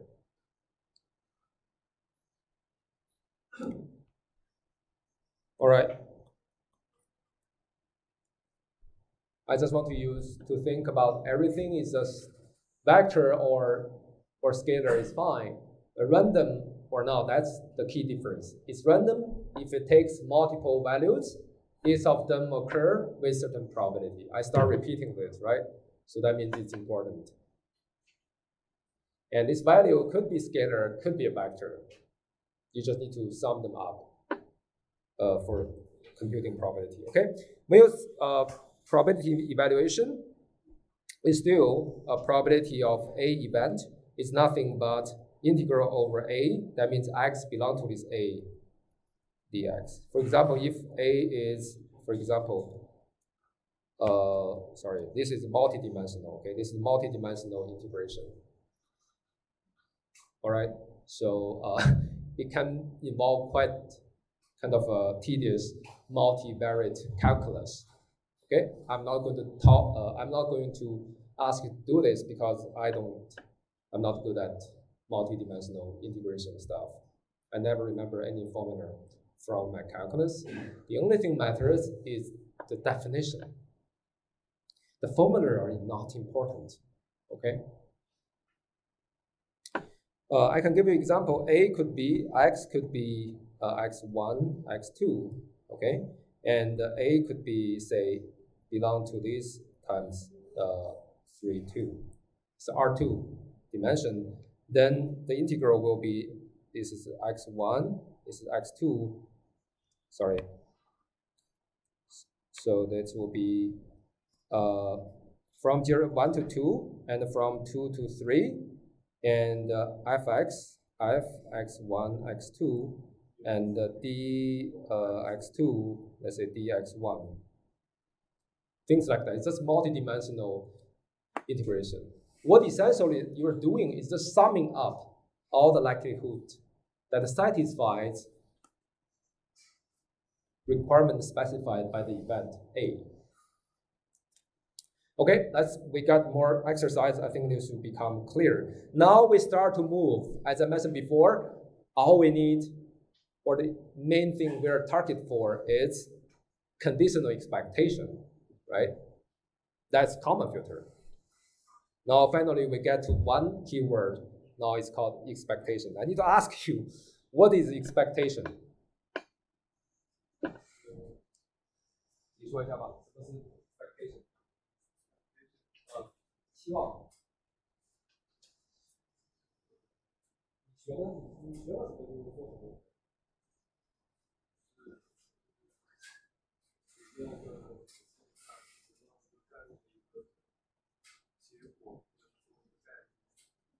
一个结果在分数之前啊，忘了期望怎么记得了吗？你说一下。期望怎么记得？加权平均，是吧？期望加权平均，期望应该是 probability the most elementary or most important concept for probability is the expectation or average or mean, right? So it's sometimes called mean of a random variable. It's by definition, it is this. Why is called 加权平均 weighted average? It's one number that represents this random variable or vector. Okay? What is number? How to compute this number? Weighted average. So you remember, okay? X is a random variable or vector. Then it takes what? Multiple values. Each of them with certain probability. So how do you represent this thing? You represent this, for example, one important characteristic is the weighted average of those values, right? You have so many values. If I say, what's the temperature today? It's a random variable. You can take many values. Suppose we didn't look at the app. Okay, you think it's certain range, right? Each of them with certain probability.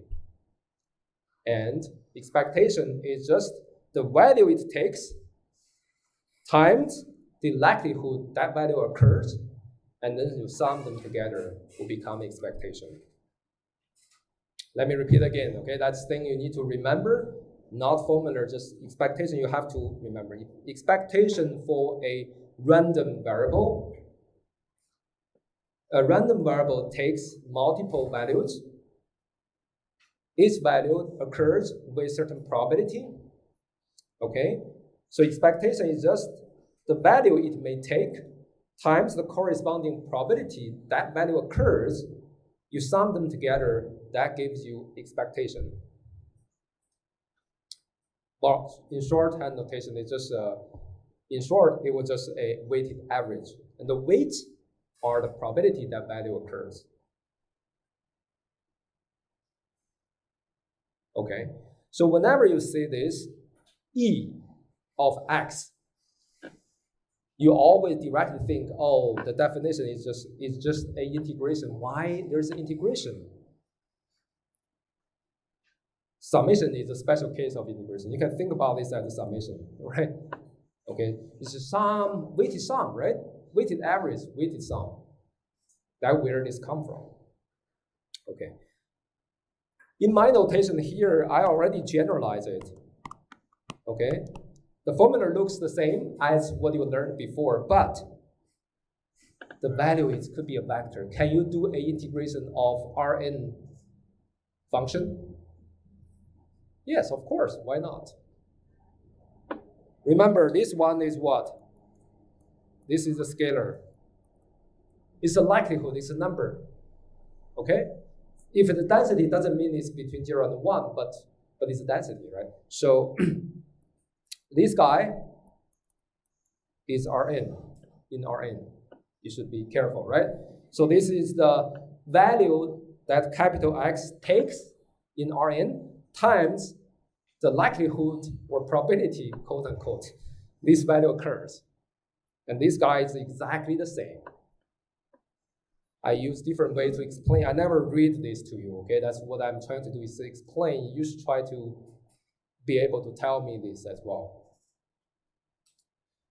Okay, once you understand the definition, I think everything else becomes simple.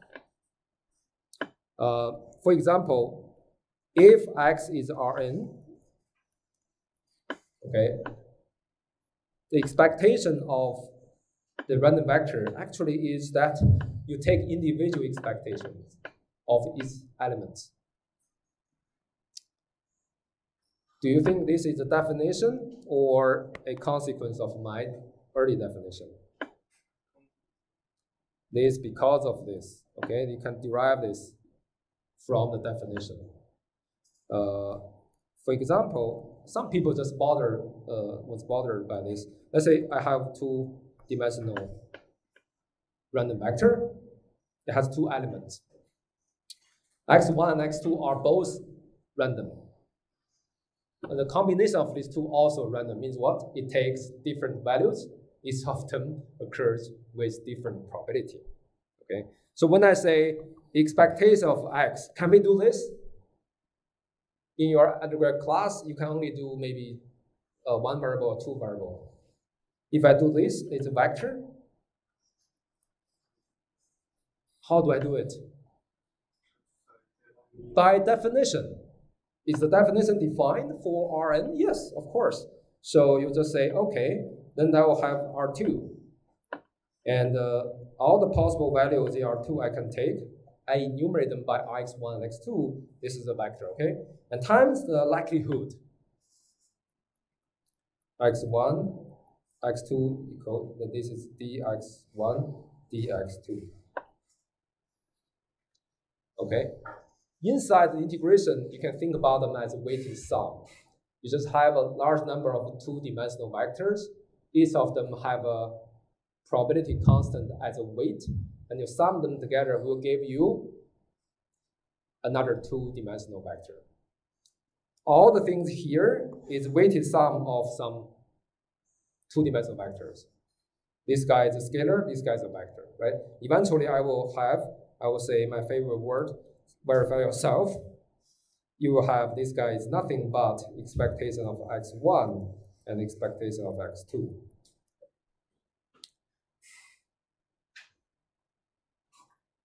I can give an example. Maybe that's a little bit easier to discuss or to see this from the discrete example. Let's say I have a R2, a discrete random variable with how many values this random vector takes.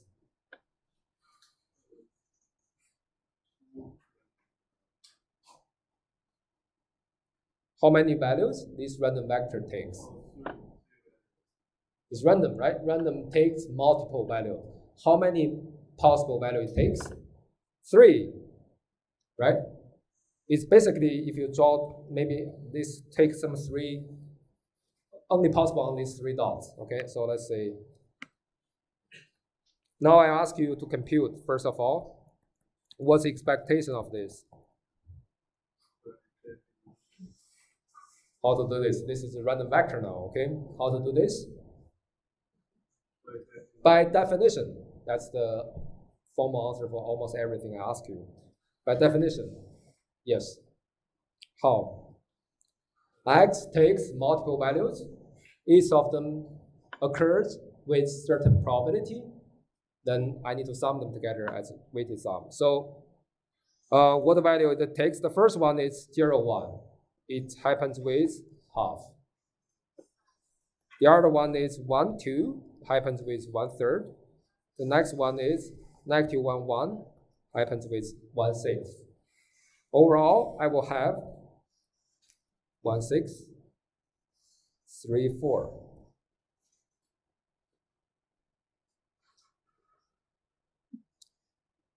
Four divided by 3. So that's the expectation of this random vector. However, if we look at just x2, okay, I can just look at x2, the second component of x. I'm asking you, is x2 random or not? Yeah. It's random. Why? It takes all three. Okay, good. Right? Just follow my kind of language, right? It takes multiple values. Let's say what value it takes. What value it takes? 1. What x2 takes? What possible value x2 can take? 1 and 2. Are you with me? You look at the second coordinate. It's only possible for 1 and 2. What's the probability of x2 at each of this number? What's probability of x2 equal to 1? Equal to 1, it has two cases, right? Equal to 1, either x1 is 0, that's half. The other case is also 1. So you need to sum them together. What is it?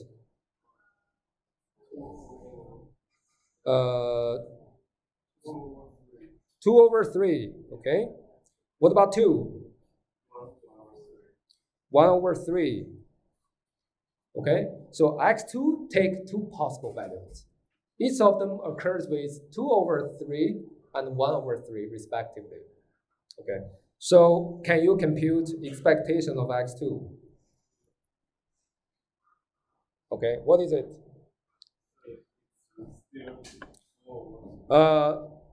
Two values, 1 and 2. 1 occurs with 1/3, so 2/3. The other one 1/3. It is 3/4. This guy is nothing but this guy. The same thing, right?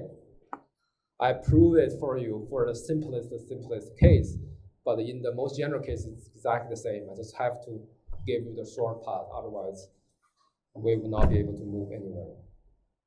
So I hope after the example, you feel comfortable about this. Okay. And you get used to more about this random or expectation. Are you with me? What time is it? Okay. Expectation, as I mentioned, Kalman filter is a conditional expectation. We are doing this, and the derivation of this involves expectation. I need to know some property about expectation. One of the most important property is the following. Expectation is linear with respect to multiplying by a constant, determinate constant matrix. Okay. So I will say this formula, can you explain this formula to me? Expectation of A times X equals to A times expectation of X. This when A is deterministic. Okay, I will say if A is deterministic, you have to make sure A is deterministic. A is not a random variable. Can you prove this? I can ask you. In the final exam, I'm going to test you a lot about probability. Okay, that's the foundation for you to learn Kalman filter. I'm not going to ask you write down Kalman filter formulas. It doesn't mean much. Okay, you have to understand it. So I'm asking you to prove this. How do you prove this? By definition, that's right. Okay, so you should at least write this word. By definition, you can get some credit. You just need to do the expectation of this. Okay, so and whenever you see expectation, it's nothing but a integration, right? Integral. So expectation of AX is what?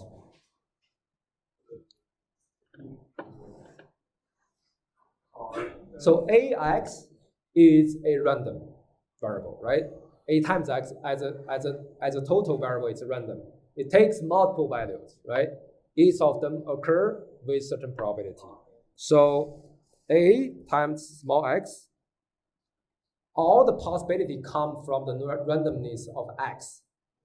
A does not introduce additional randomness because it's a deterministic constant, right?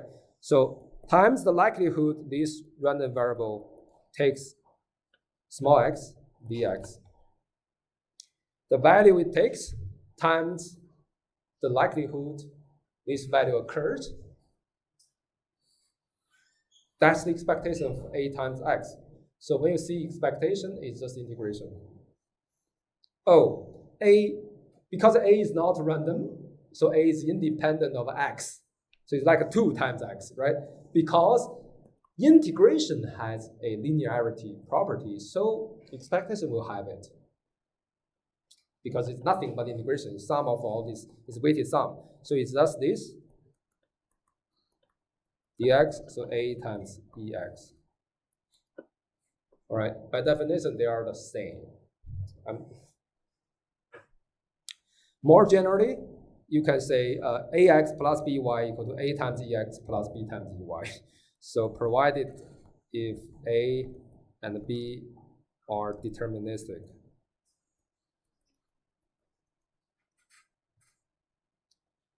Matrices, okay?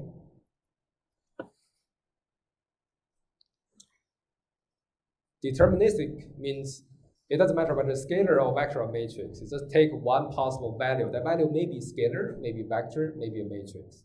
Okay.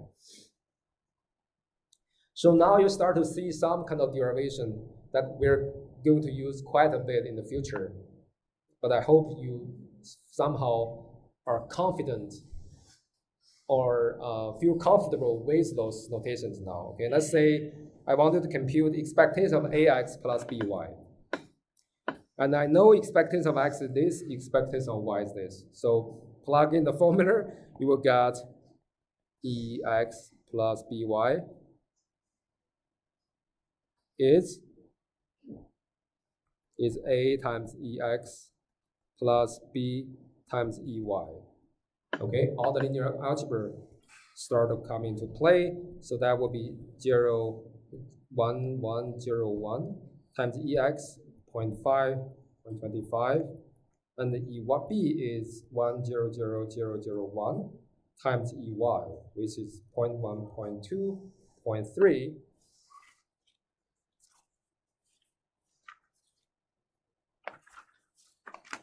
I forgot what number I calculated before. It should be quite simple.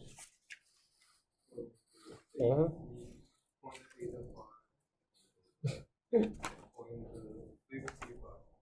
Let me see. I need to find it out. Okay, it's nothing but 0.85, 0.55. Okay.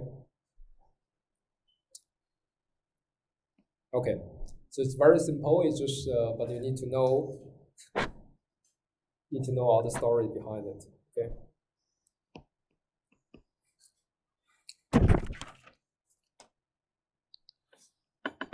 What we have learned so far? What is probability? What is conditional probability? What is random variable vector? And how to compute their expectation? Any questions so far? No question. Very simple, right? Now we start to enter the true business. Okay? Try to do conditional expectation. before that, we have to understand, conditional expectation is always about two things. One variable relation with another variable, okay? So you have to understand how to describe the joint distribution of the conditional, of the two random vectors. Jointly distributed random vectors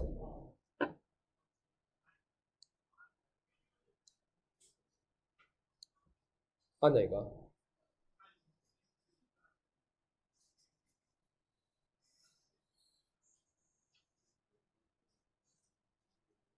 是reset 吗？还是按？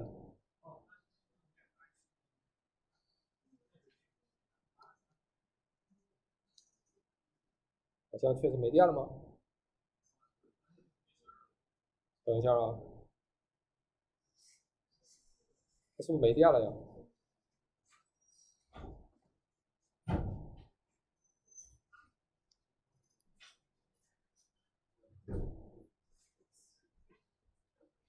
你看一下，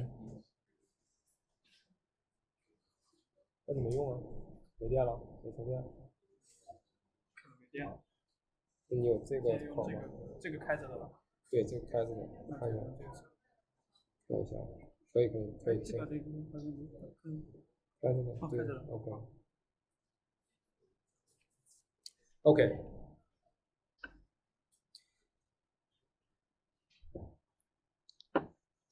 Suppose now I have two random vectors. To confuse you even more, these two vectors may not of same dimension. Does this bother you? Whether it's Rn, R2, R3, R1, it doesn't matter, right? It's just the value it takes is just a vector or a number. Okay, I have two vectors, x and y. Okay, and these two vectors, the likelihood or probability behavior of these two vectors as together is completely determined by the so-called joint 联合条件，联合概率，对吧？ Joint density function.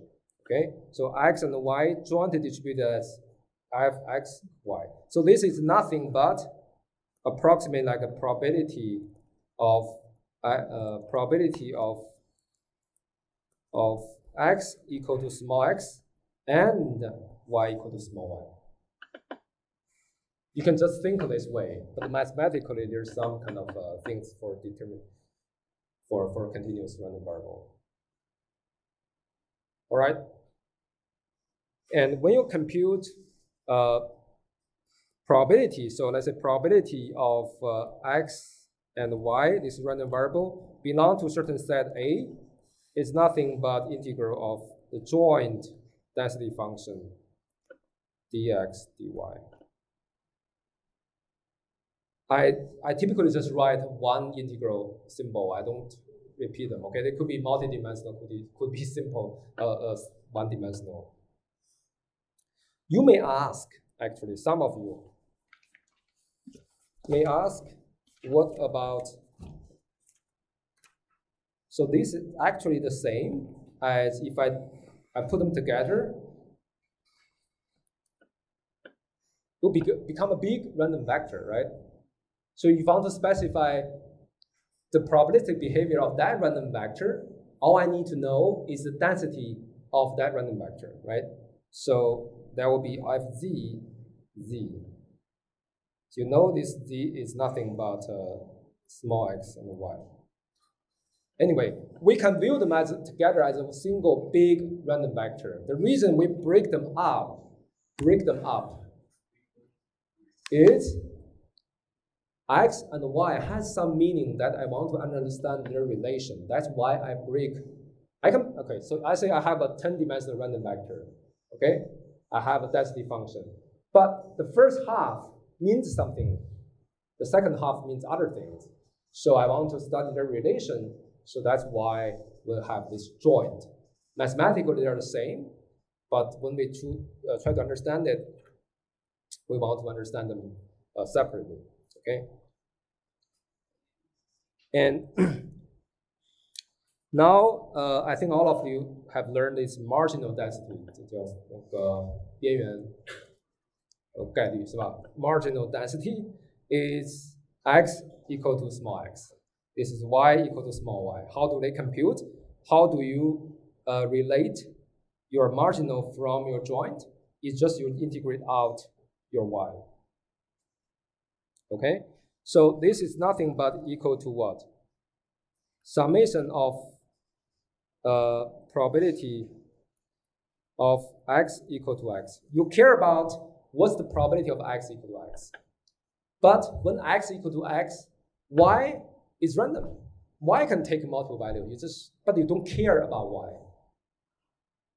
So you sum them y equal to small y and sum over all possible small y.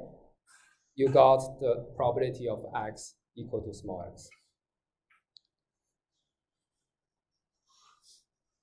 Okay, and this one is the same thing.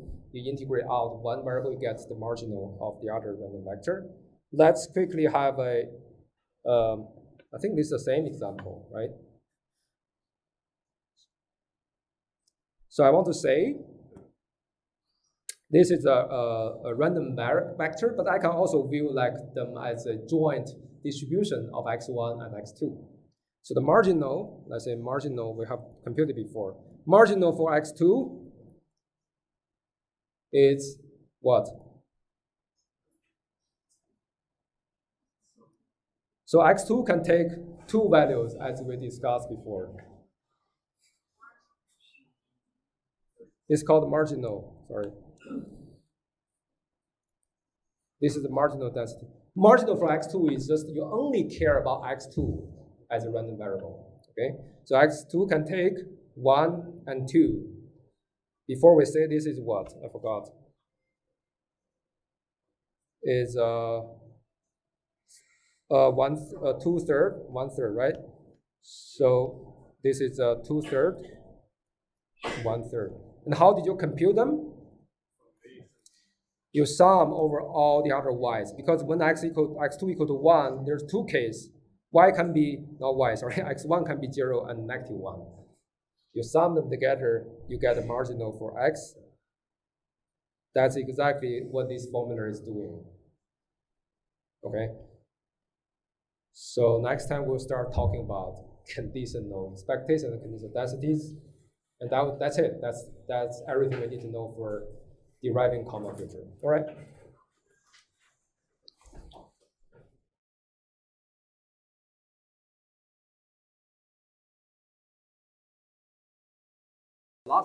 Last week we started talking about Kalman filter. There are a few things I want everyone, okay, to remember. It's not formula, it's just the conceptual ideas. You have to remember a few things. First of all, we didn't introduce Kalman filter yet, okay, but I gave you a preview of Kalman filter. You should know it does exactly the same thing as Luenberger observer. Okay? Kalman filter does exactly the same thing. If you represent it as a block, the input, output are exactly the same. The only difference is the modeling assumption.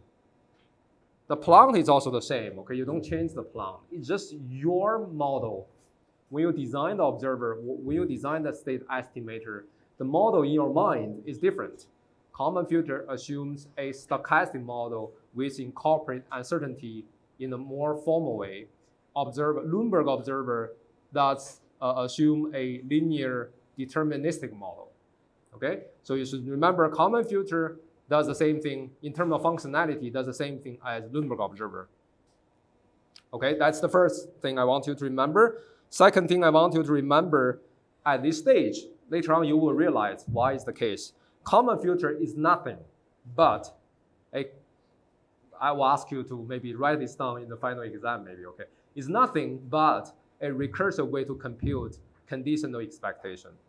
Let me repeat. You have to remember this. This is fundamental nature of the filter. It's nothing, mathematically, it's nothing but computing a conditional expectation. that make everything simple. Okay, now we only need to answer two things, right? Why common filter is a conditional expectation and how to compute it. I tell you the answer already, okay? You should have this question mark when you are following me throughout the lecture, okay? So have this question mark, why common filter? And how should we compute this? Okay, to truly understand this, I think your prior training in probability is not enough, so we go over very, very fundamental stuff in probability, but the objective is clear. I want you to understand conditional expectation. Okay, in order to understand conditional expectation, you have to understand conditional probability. So that's our story. You see the logical steps, okay? So we need you to conceptually understand everything because the formula is very simple. I can give you the formula and you'll be able to use it for sure, but you don't understand, that won't help. Okay, so you have to understand. All I'm trying to do is trying to make sure at least 80% of you, not because of who has a strong background, it's just because 80% you may spend a lot of time on this. Okay, if you decide to spend time in class and after class to practice, I want to make sure everyone understand the derivation of common filter. It's very challenging, okay? But I've done this before. I think you will be able to do it. But you have to be patient. We have to go through the basics, okay?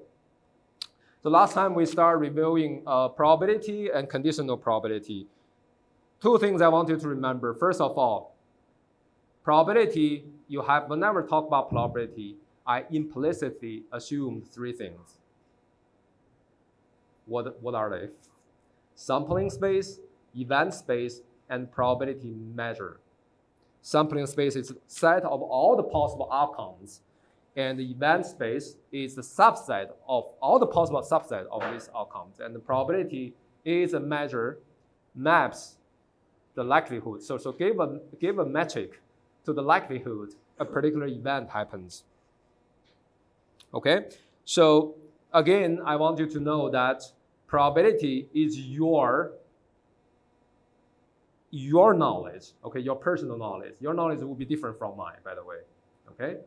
I have a different probability model in my mind, okay? So it's everyone's belief, okay, about certain things. But what we are teaching you is that how to formally really express your knowledge about uncertainties. As I mentioned, I think that may help some people, okay? But that's my personal view, okay? The world is deterministic, as I mentioned last time. Okay, if you toss a die, longer size, okay?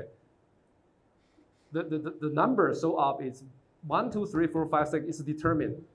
The reason is probabilistic is because you don't know it. It's lack of information causing uncertainty. Everything, I think, is deterministic to a certain level. It's just too many details out there. You wouldn't be able to get access to those information, so you have to guess. Okay, you want to guess, means you don't have enough information to fully determine the uncertain events, okay? So that's really depends on your knowledge about certain uncertainty, your information, okay, when you make the decision. Another thing is that I want you to have a good understanding of conditional probability. Do you remember? I think you should remember this figure. I think that will be helpful, at least help me. I didn't see this figure, but that's how I think through the definitions, okay? What is conditional probability? The key word here is not conditional. The conditional probability is, at the very bottom, it's a probability. It has its own sampling space, has its own event space, has its own probability measure, okay? You eventually, formally, you can write them down, okay?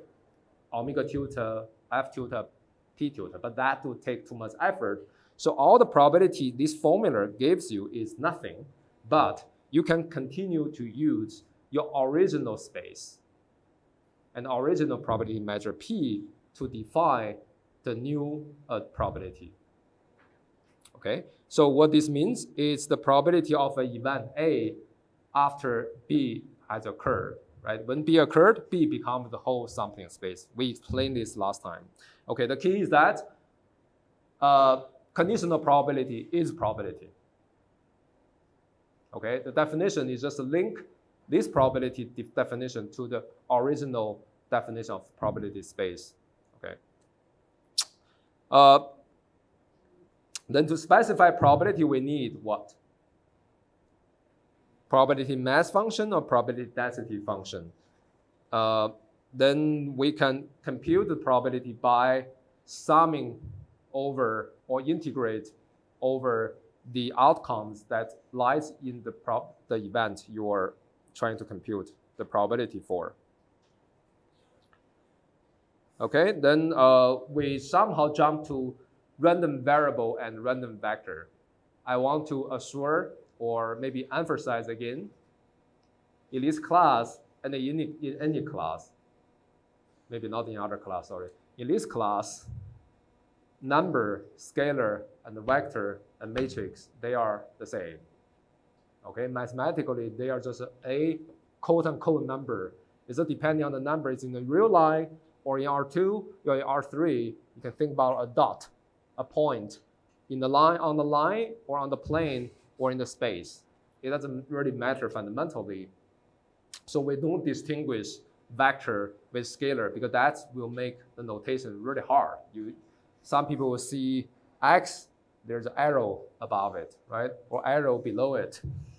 That kind of notation is very heavy.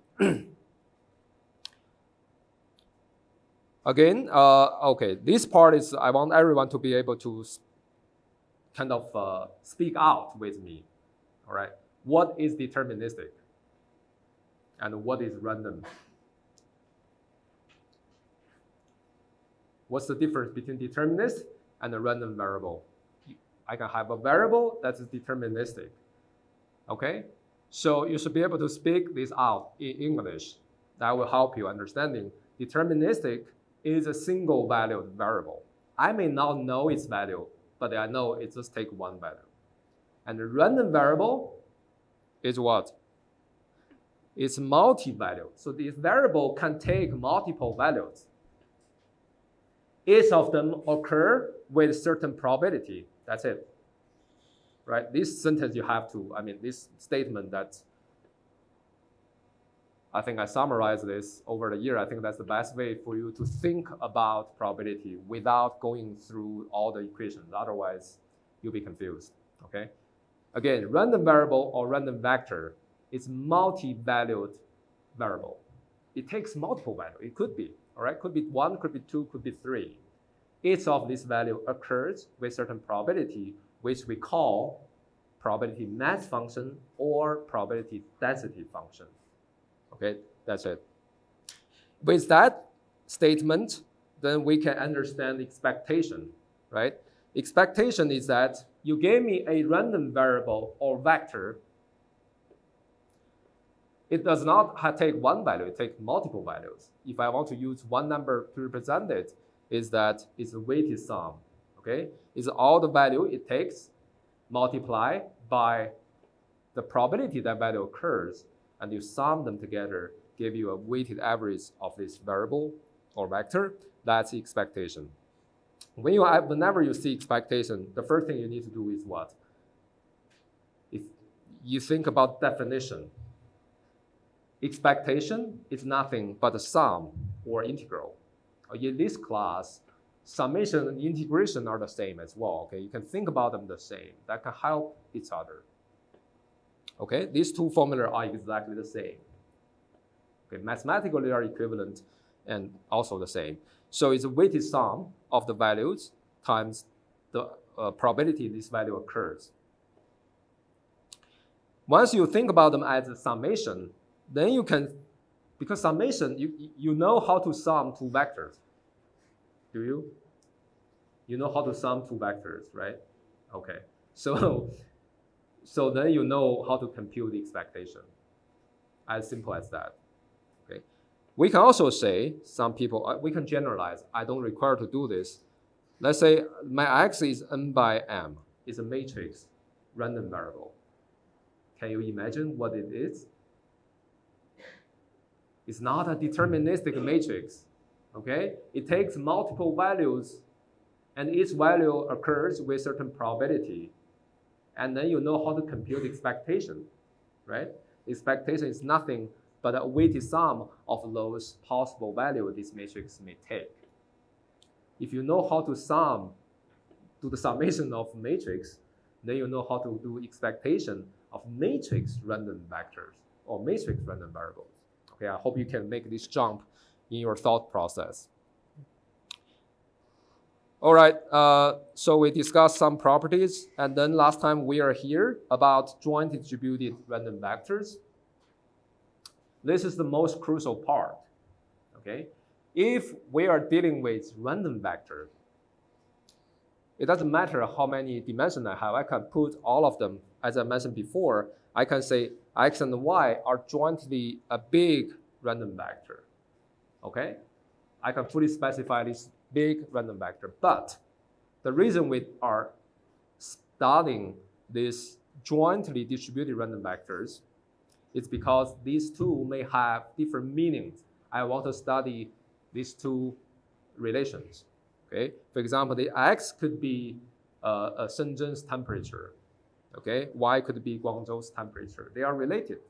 I don't want to put them as a two-dimensional vector because each of them has a special meaning. So that's why I want to study joint distribution.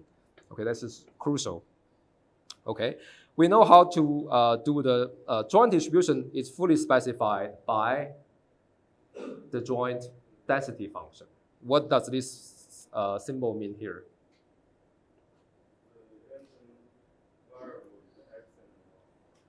So it is the probability, roughly, okay? It's density, it's not really a probability, it's a density. It's a probability x variable takes small x, y takes small y.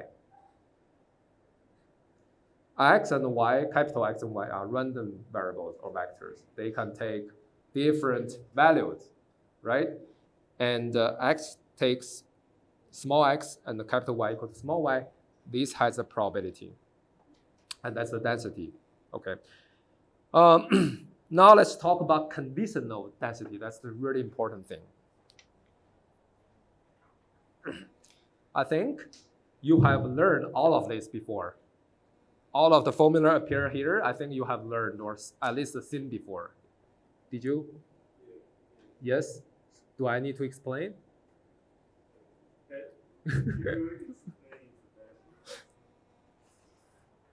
I may ask you, what's the meaning of this? So you may have seen this, right? Conditional density is like this.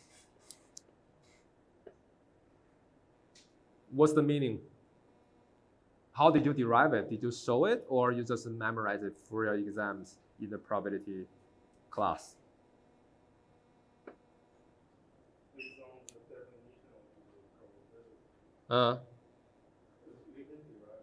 We can derive it. How to think about this? This is a conditional density. It's still a density, yes. Conditional density, yes. He sees my logic. Conditional density by default is a density. Density of what? Of x or y or x and y? Which one? Conditional density is a density of x.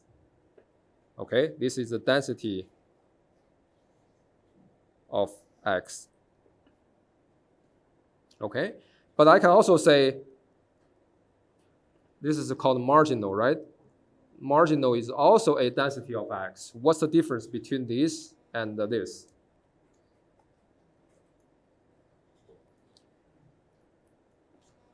This is, I don't know what y is. All right, I don't have any further information about the value y takes, then the probability of x. Then this part is that I already know capital Y just equal to small y. After I know capital Y to small y, then is x still random? Of course. X is still random, right? And what does that mean by random?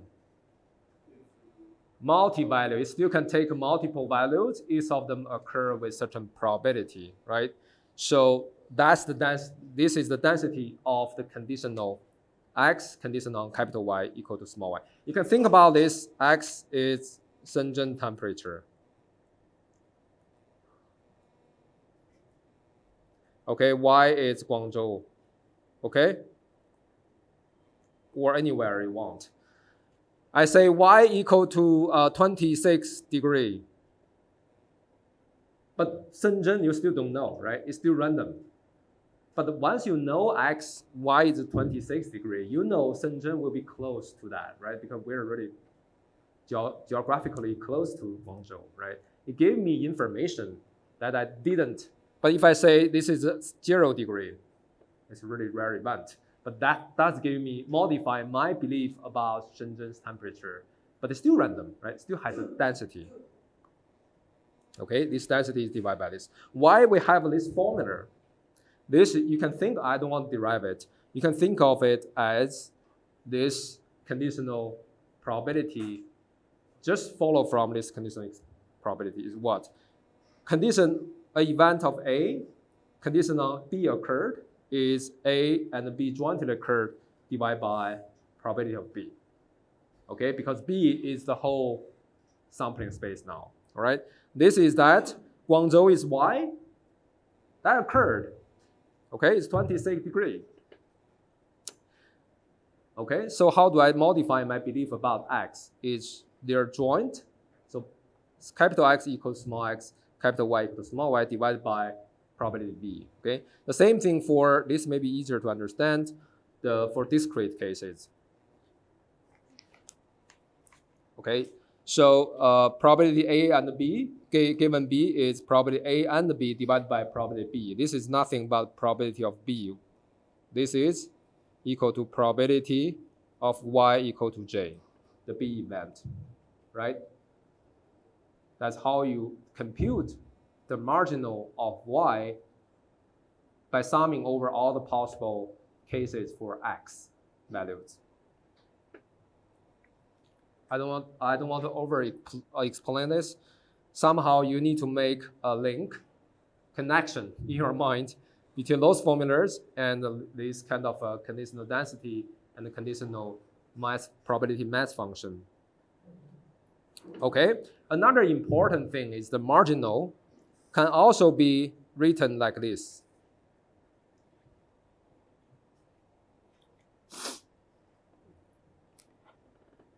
How do you interpret this?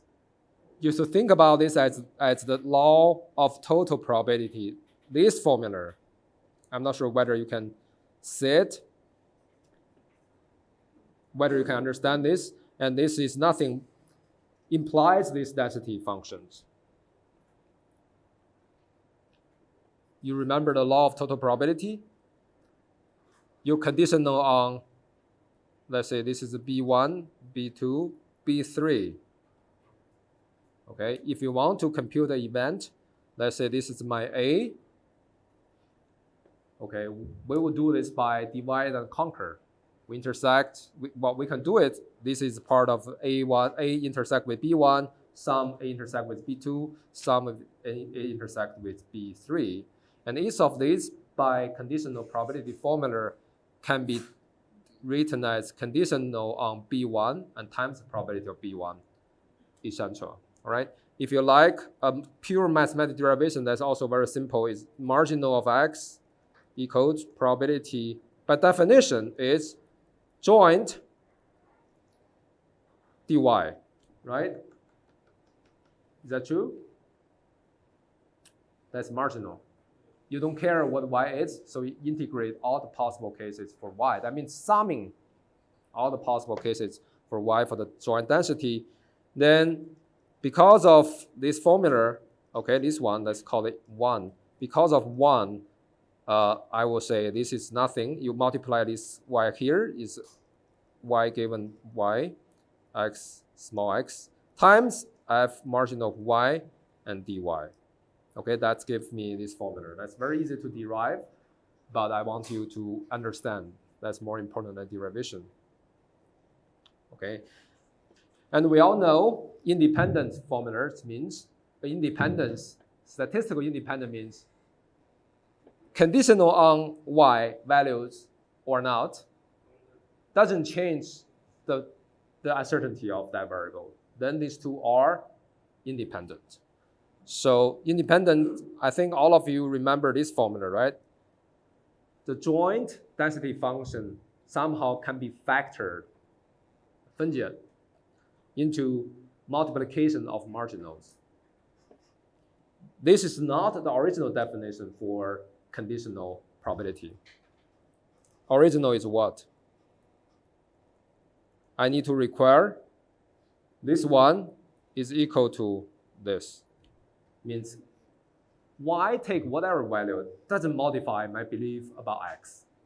This should be easy to understand, right? And then this one will imply this. Because of what? Because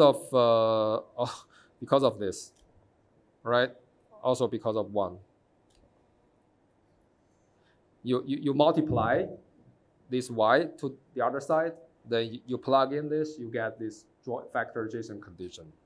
Okay, so that's conceptual. I know it's if you understood it, it's very trivial. If you don't, it takes time. It takes exercise. We haven't gone through too much exercise yet. Now I'm going to start finally, okay, talking about conditional expectation.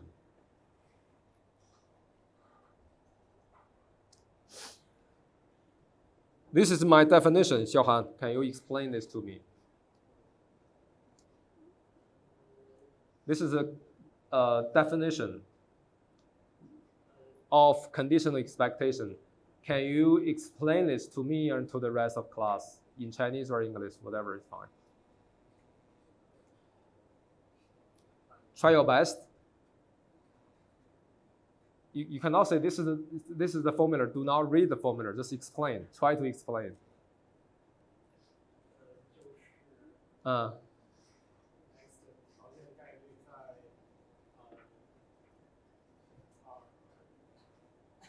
Conditional expectation. Does this make sense to you, first of all?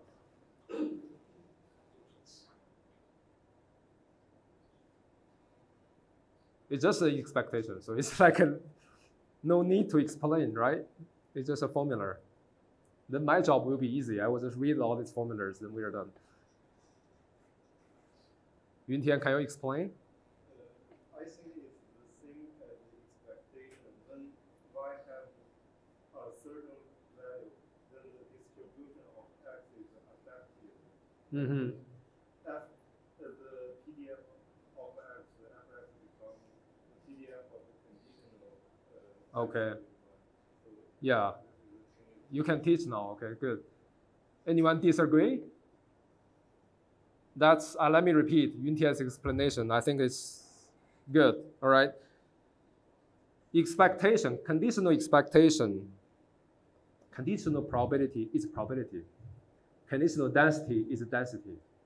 Conditional expectation is an expectation.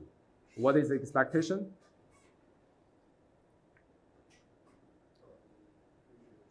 Expectation. It's conditional expectation. It's like expectation of x, right? But the only thing that complicates our understanding is that I know y is y, all right? It's like Guangzhou temperature is 26 degrees. I know this already. And conditional expectation is expectation. So it is the same as expectation, means it's still a weighted sum, okay? So given y equal to small y, x is still random. Are you with me? Okay. Given capital Y equal to small y, x is still random. It takes multiple values. Each of them occur with certain probability. And I'm repeating this statement, right? And then expectation of this random x is just a weighted sum of all the possible values x may take, of course, given the condition y equal to y, right? And the likelihood each of these values occurs. You multiply this. This is the possible value x takes. This is the probability x takes this small x. Are you with me? Okay, it's just the possible value it takes times the likelihood that value occurs. Now, the only difference is what? The likelihood may change. Once you know y equals 26 degrees, like let's know Guangzhou 26 degrees, then my belief about Shenzhen temperature may be modified. Okay, you need to use that modified density to compute the expectation, but it's nothing but expectation. Okay, let's go to examples. I think that will help you.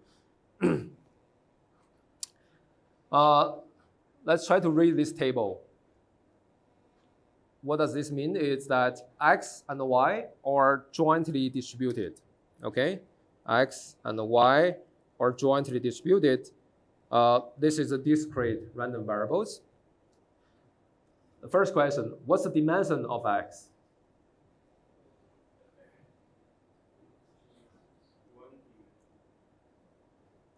Xiaohan, what's the dimension of x? What about y?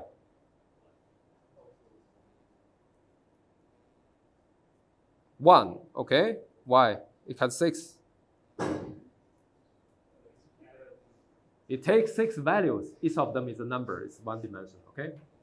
If this number is like 1, 2, like a vector, that will become 2-dimensional. You're with me? It takes multiple values. Each of them occur with certain probability. Okay, it's jointly distributed according to this table. Okay, now my question is the following. What's the expectation of x given y equal to y?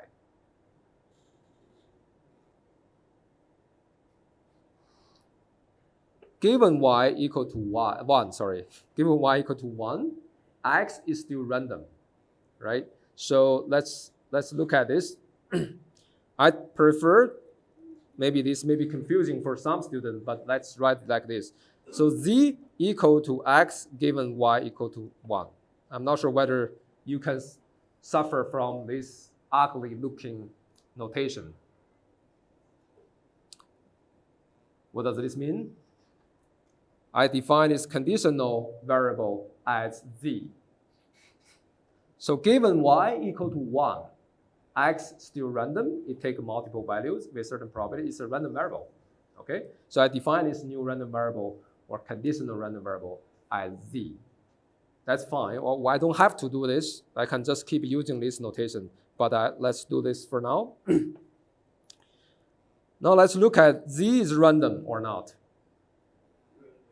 Yes, so what value z may take, or x may take given y equal to 1? So y equal to 1, x can take 2, 3, 4. Maybe it's 5, 6, but there are 0 probabilities, okay? I can say z can take values like 2, 3, and 4. And the probability of this z is what? What's the probability of z equal to 2?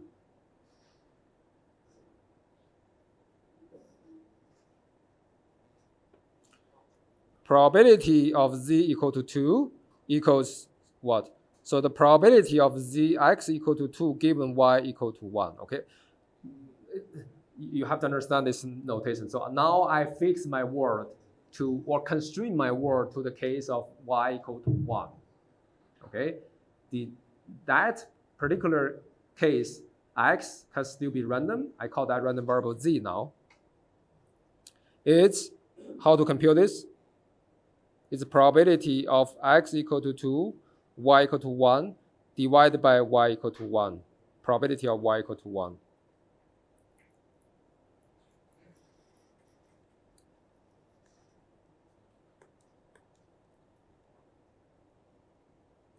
Okay? So what is it? Probability x equal to 2, y equal to 1 is this number. This is 1/4 divided by probability y equal to 1. What's the probability of y equal to 1? It's summation of these cases, right? Because y equal to 1, I don't care x. So x can be 2, 3, 4, either way is fine. They all contribute to the case of y equal to 1, so I need to sum them together. This is the formula of marginals, right? This y, well, yes, y equal to 1, I need to integrate out x, sum over all the possible x. So that will be divided by 1/4 plus 1/8 plus 1/8. Overall, it's, what is it? This is half, right? 1/2 divided by this will be still 1/2, right? This is 1/2. So this is 1/2. Okay, we can continue. What's the probability of z equal to 3 or x equal to 3 given y equal to 1? It's just half of this, right? Okay, 1/4. Okay, this guy is the same, 1/4. Do they sum up to 1? Yes, of course, because conditional probability is probability. All the cases have to sum to 1. Okay, now we find out, given y equal to 1, x still take 2, 3, 4. Okay, this is nothing but, this is the same as x given y equal to 1, right? So now if I want to say conditional expectation of given y equal to 1, expectation of z is, these are shorthand notation. Z is shorthand notation of this only. You can think about this as a new random variable with different domains and different probability. That is what? Expectation, right? Now we are computing expectation. Xiaohan, I ask you to define it again. Can you tell me how to compute this?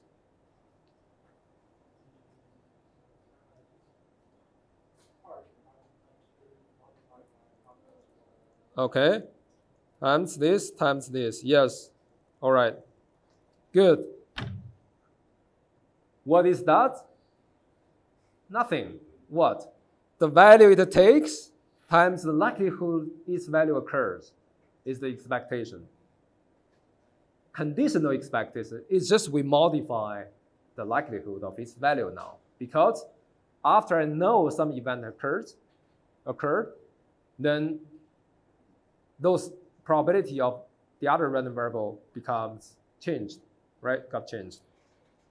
This will be, I think it's 11 divided by 4. Okay, that's a number. Now we know how to compute conditional expectation. So we're ready to do Kalman filter? Not really, okay? This is the simplest case. You have to exercise quite a bit. And you can try, that's yours, okay? Verify yourself or do it your own. Okay, I would say this is a similar, I wouldn't repeat them. This is similar approach. You can get these numbers. How to compute them? First of all, let me try to ask.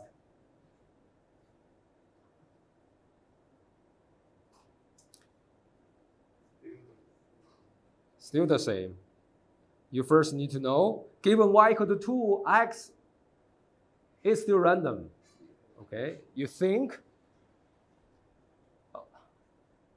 following my statement, okay, think like if you are thinking with me, okay, given y equal to 2, how to decode this kind of symbol, okay, given y equal to 2, x is still random, okay, take multiple values, each of them has certain probability, then I just need to do weighted sum, okay, so repetition of this particular argument will help you go through conceptually hard things. Now it's still easy. Once it gets hard, it will help you quite a bit. Okay, now let's look at a continuous case. Example 2. Suppose x, y is uniformly distributed on the square as, this is a square, let me draw it.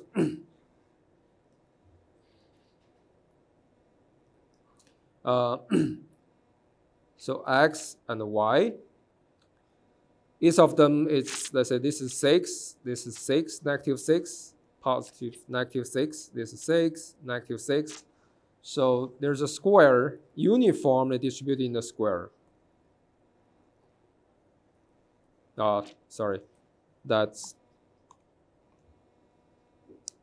we should have this pass through this. So that's my, all the possible values x and y can jointly take. So now given this uniformly distributed on the square, what does this mean? So each value, each number in this area is the same, has same probability or same likelihood to occur, right? So does this tell you the density? From this statement, we know the joint distribution of x and y equal to what? It's continuous, you have a density function, right? So 1 over, this is 12 by 12, it's the area, right? So it's 1 over 144. If x and y, these two values belong to the square, okay? It will be 0.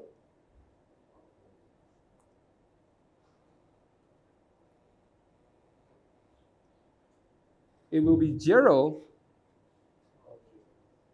It will be 0. Let's see. Where is it?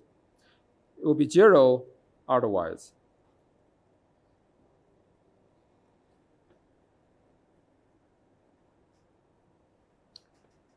Can you understand this part? So it only occurs in this square, but why we have this?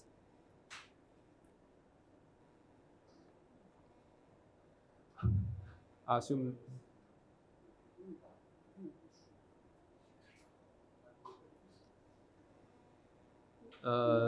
不属于什么？都无所谓啊，没有渠道啊。It's continuous。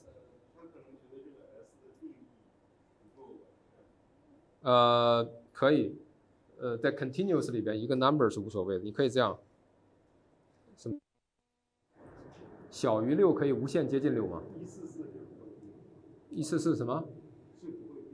对啊，是不会变的。OK。Because it's uniform, that means it's a constant within the square. If you integrate out this constant, c, within the square, dx dy, it has to be 1. So this constant will become this. All right, that's how you got this. Because uniform distribution, that means it's the same number. Okay? All right, now let's, let's erase this part. So we need to compute. Now, this question, we need to compute.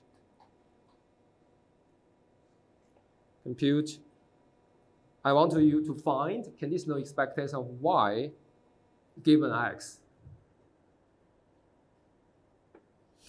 So we need to compute this. So,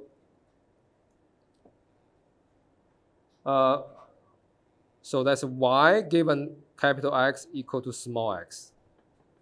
Okay, Xiaohang, can you explain this to me?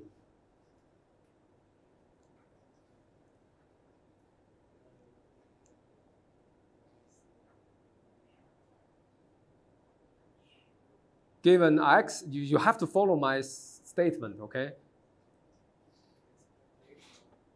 Expectation of y given x equal to small x. What is it?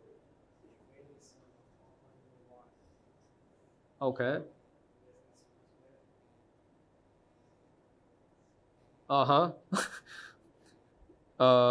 Okay. When you see expectation, no matter if it's conditional or not, it's an integration or summation, right? Integrate the sum. Okay, let's think about it as if we are engineer. We are, right? Because we are engineer, we can think that way. Okay. It's the value this y may take times the likelihood this value occurs. So that will be probability of y now given x, this y equal to small y given x equal to small x, d of what? dx or dy? dy, because it's sum over all the possible value of y takes, right? So I can say this from y is, I know it's a scalar, it's from negative infinity to positive infinity. If they go over this 6, that's fine, it's 0, right? You integrate something 0, it's fine. So, but in the most general formula, you should be able to write it down like this, right?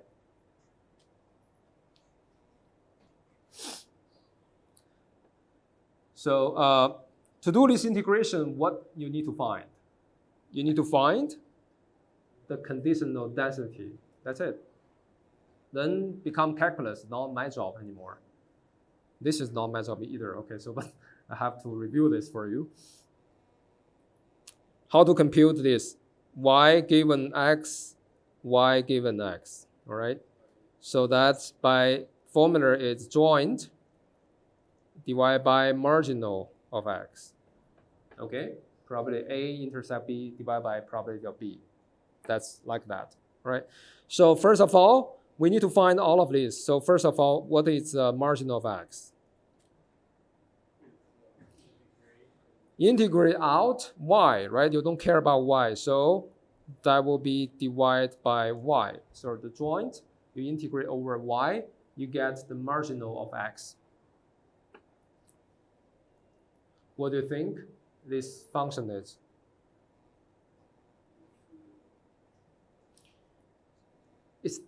You should be careful, okay? X can take value arbitrarily, right? But outside 6, this box region, it will be 0. Because this guy only has value in S, all right? So if X is already outside this box, then it's 0, right? So this will be 0 if X does not belong to -6 to 6. Are you fine with this?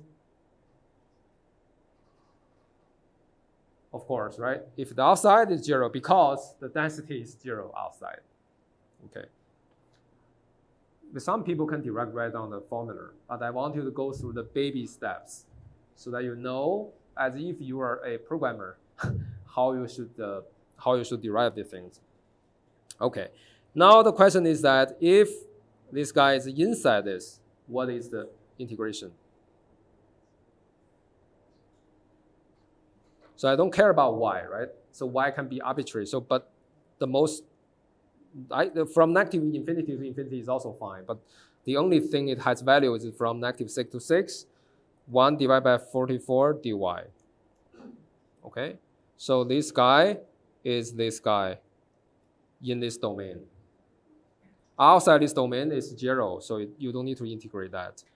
So overall, I will have marginal of x is, let me swap the order. So the 1/12 if x belong to -6 to 6 and 0 otherwise.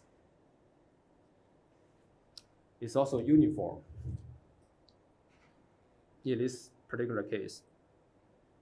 Okay. The next question I need to ask is y given y, small y x. Yes, y given x, small y and small x. That is, it's just you know this function and you know this function, you just divide them, right? But you need to make sure you discuss all the possible cases,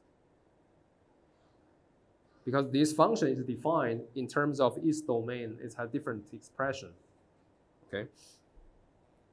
So here it is 1/144. Suppose, okay, if x and y belong to the square, okay, then the joint is 1/136, and the marginal is 1/12. So it's 1/12 if it's in the square. Otherwise, what is it? If the outside square is 0, okay, it won't have any probability. It's not possible.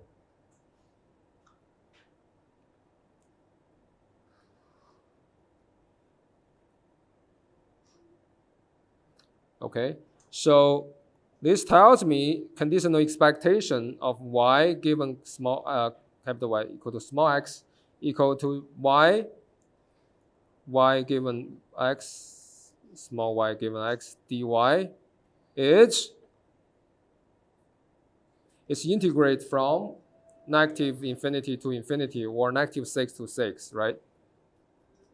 So it only has values when y is from negative 6 to 6, but it's symmetric, so it's 0.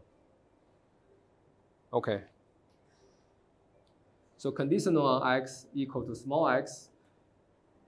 So if I tell you, okay, I know x is here, then y can still be random, right? Around here, it's only this line, and it's still uniform, so the expectation is 0. Okay, if from the figure you can see it right away, but I want you to follow the steps to have the correct calculation.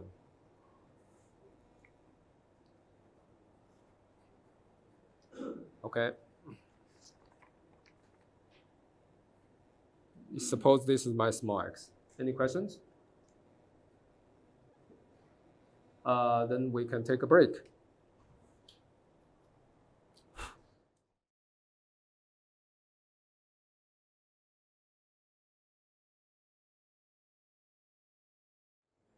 Okay, let's continue our discussion on probability. So in the homework, I think one of the in this homework, one of the example is like this. Do we have this? No? Okay.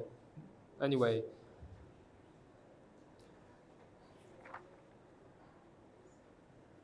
Now let's talk about other examples.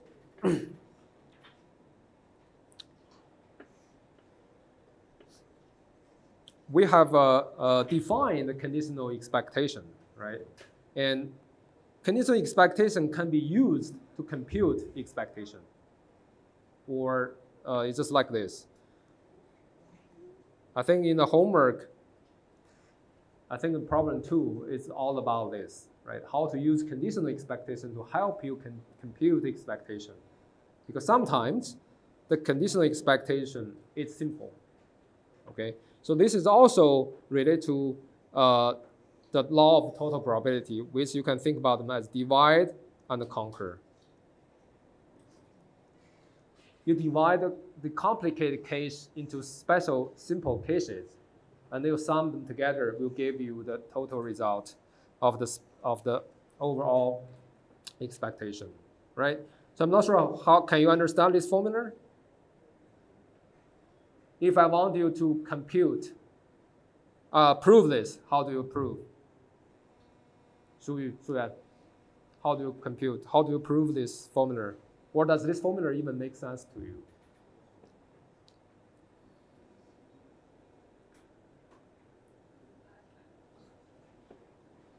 How about you? 直接展开，展哪边展开？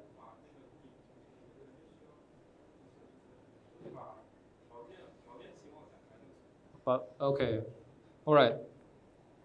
When I ask you to prove, how do you prove? You have to go to definition, right? You go to definition. You say, okay, this guy can be written like this. You should write down. I don't want to prove this, but let's try. Okay. It will be very simple. This is by definition, integral is summation, right? Sum of all the possible values capital X may take times the likelihood this value occurs, sum them together, right? I'm repeating this argument, okay? But you want to use conditional on Y to compute this marginal. So that will be, if you like, that will be what? Marginal is nothing but the joint dy This will be my marginal, right? You integrate out all the y possible values. Then you times dx. Okay? But I can move this integration out. Typically, I don't write two of those integral symbols. Okay, to me, it's the same. Okay, it's clear from the context. This will be x times the joint. Joint is nothing but x conditional on y, small x y, right? Then what is it? Times marginal of y. This will be joint. Okay, and then you have dy dx. Okay, so if you group them smartly, that will be integral of x. Let's do it carefully. Okay, so then inside this I have integral of x y given y, x given y, dx times marginal of y and dy.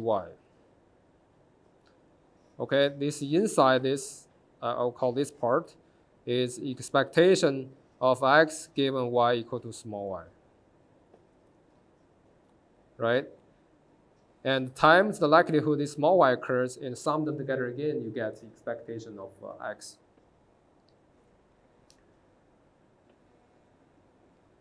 Well, we don't have to prove this, but since I just show you, okay? By definition, everything should be simple. The only thing that you somehow feel hard maybe is just it's mostly about the conceptual understanding, okay? I don't want you to remember too much. It's just understand all of them. You can write down those formulas immediately. Similarly, I would say this guy in the homework 2 as well, the problem 2 homework as well, it's if I want to say any function of x, y, they can be written as expectation on y. So this is again a divide and conquer. So for example, this guy could be any function of x and y. For example, I can say g of xy is x squared plus e to the y. Some weird function, that's fine. If I want to compute this expectation, all I need to do is sum all the possible values this guy takes and times the likelihood its value occurs. Okay, so we'll give an example to see how this can be done. But here, my emphasis is that doing expectation can often be simplified, sometimes I would say, simplified by conditional on some other variable, and you divide into different cases. In the sum or over all the possible cases will give you that formula. So this you can also derive on your own. Let's directly look at the example. The same example as example 1, but now let's talk about, I want to compute the expectation of x. Okay, so I can use two different approaches. Method 1, expectation of x. First of all, I need to find the distribution of x, right? So how many values it takes? What's the probability each value occurs? Then you sum them. That's it, right? So first of all, let's compute the marginals of x. So x can take, how many values x can take? 2, 3, 4, 5, 6. Okay? What's the probability of each of this value? What's the probability of x equal to 2? How do you compute them? You should sum over all the possible values of y, because you don't care about y. You only care x equal to 2. So in this case, x equal 2, all the others are 0, right? So that's also 1 over 4. X equal to 3 is the sum over this column, which will be 7 over 24. And then you sum over all the 3 numbers for equal to 4, 7 over 24. That's weird numbers. Equal to 5 is 3 over 24, or 1 over 8, right? This is, guys, 1 over 24, okay? They sum together, all the 6 numbers summed together should be 1. That's marginal. Then I can compute expectation of x equal to 2 times 1/4. The value it takes times the probability that value occurs. And you sum over all the possible value it takes. 7 over 24, 4. I don't want to write all of them. Eventually got a number, okay? Do you know what this number is? I don't care. So some number. I don't care about numericals, okay? Because computer can do this much better than human. But you have to understand what you're doing. That's first method. I can also do second. Approach is method 2. I can do this. Expectation of x is, I can condition, all right? Expectation of x given y equal to, let's say, 1 times the probability of y equal to 1. Divide and conquer. I divide according to y values, okay? Plus expectation of x given y equal to 2 times the probability of y equal to 2 plus expectation of x given to y equal to 3 times probability of y equal to 3. It may be more tedious. It's not simple, but it's the same. I mean, mathematically, sometimes this is simple. Sometimes this is easier to compute than directly computing the marginals. In this case, it's maybe not simple. And from the previous slides, I think we computed this number, right? This was 1 over 4th. Okay? That's the conditional expectation of x given y equal to 1 times the probability of y equal to 1. What is it? You need to sum over this, the entire first row, right? That will be 1/2. Okay, that's the first term. Then you need to do second term, third term. We didn't compute because I asked you to compute. So here I will ask you to compute as well, all right? Please finish by yourself, okay? It does not add value to your understanding. It's just numerical computations. Okay, overall, we'll have a number. I will say some number 2, some number 1, and I will say you need to check these two are the same.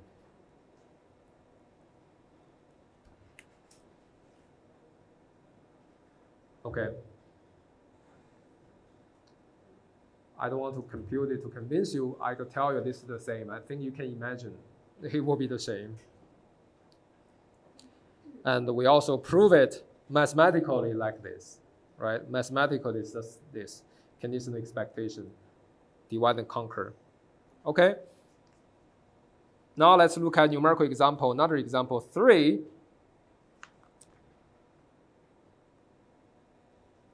That will help you to further understand this thing. And let's say example 3.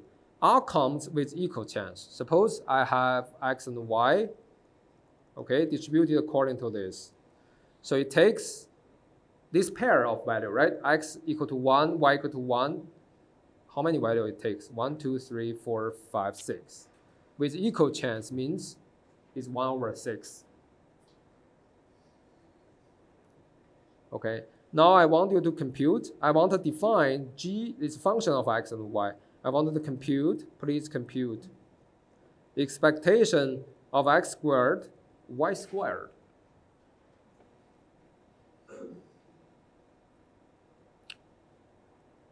I think this is this table is like this. So x and y take 3 values, right? Each of them, and it's basically 1, 2, 3, 4, 5, 6. These 6 values occurs with equal probability. So each of them is 1/6. That's the statement of this problem. And the first method I want you to check, I already typed in the solutions. And expectation of this is nothing but expectation of x squared, y squared.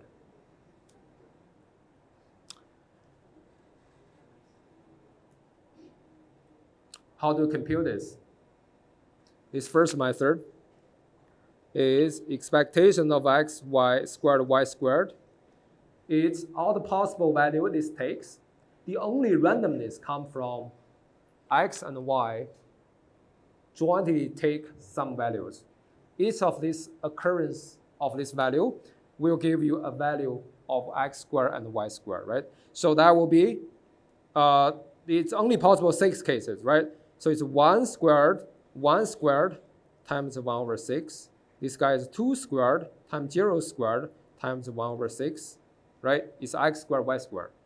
And the third one is 2 squared times 1 squared times 1/6, equal to 1 eventually. It's not the probability, but it turns out the expectation equal to 1 if you write it down.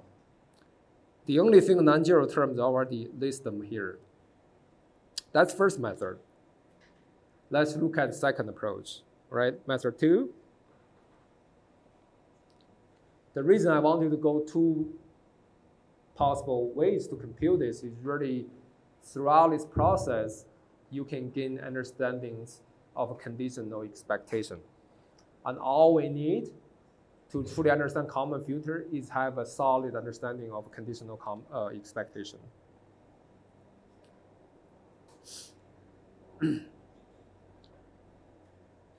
Okay, now let's condition on, so let's condition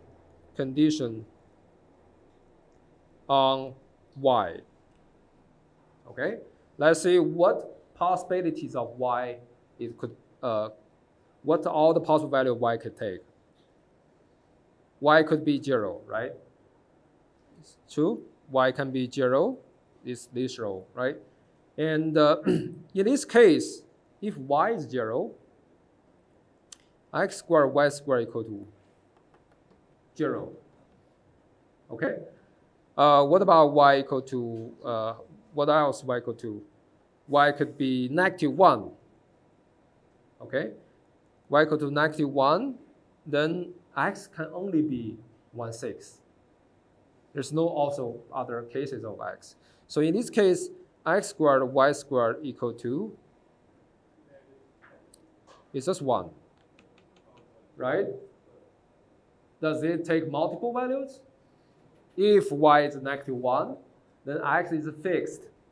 So x squared and y squared multiplied together is also fixed. That's 1 value. Okay? Well, another case. What about y equal to 1?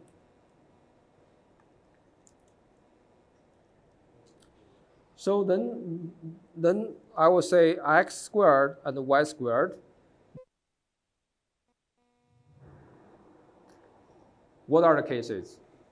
The first one is the value it takes is 1. Because that will be x, because when y is 1, x can take these 2 values. Okay? So only these 2 values, so they will be, if it's 1 with probability of what? So what's the probability of, in this case, is x equal to 1 given y equal to 1. Sorry, is that true? Yeah, yes. Okay. The other case is x can also be 2. X can also be 2. Then that will be 4. This value will be 4. With probability of x equal to 2 given y equal to 1.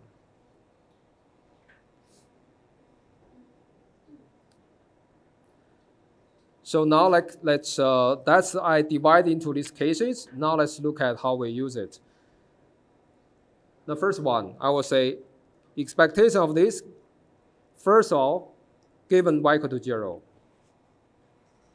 What is this, Xiaohan? You have to be able to tell. It's 0? Why?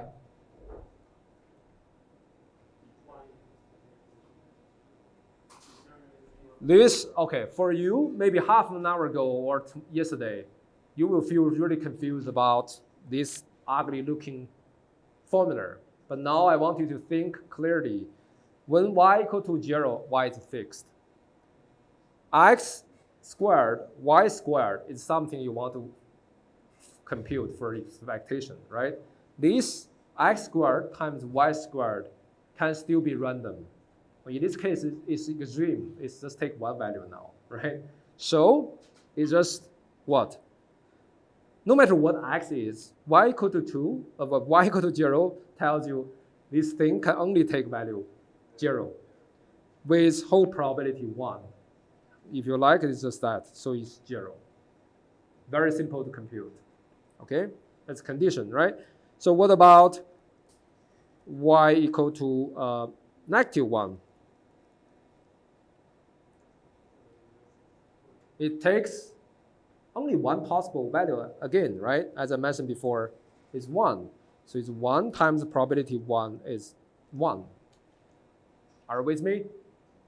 Okay. Now I will say the third case, only possible 3 cases, right? Third case is y equal to 1. Then what's the conditional expectation? Y equal to 1.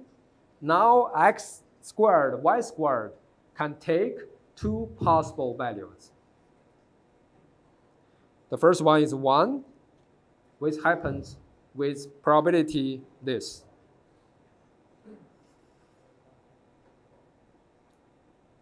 What is it? Do you know what is this? It's x and equal to 1, y equal to 1 divided by y equal to 1, right? This is, I think it's, you just look at this case, they are equal, right? It's half. The other one is also half. This guy is also half. They sum together equal to 1. So when y equal to 1, x squared, y squared take 2 possible values. Each of them occurs with equal likelihood, which is 1/2. So this is a half plus 1, the other one is 4, right? 4 times 1/2, which gives me 1/5, 5 halves. Okay. Divide and conquer, I divide into 3 cases. Okay, now I can sum them together. So overall, if I don't care about what y it is, I need to do the summation. It's like divide and conquer of the law of total probability. So what you have is, so expectation of x squared, y squared, given y equal to 0, times probability y equal to 0, plus expectation of x squared, y squared, given y equal to 1. Let's use the second case is -1, right? And the times probability of y equal to -1, plus expectation x squared, y squared, given y equal to 1, times the probability y equal to 1.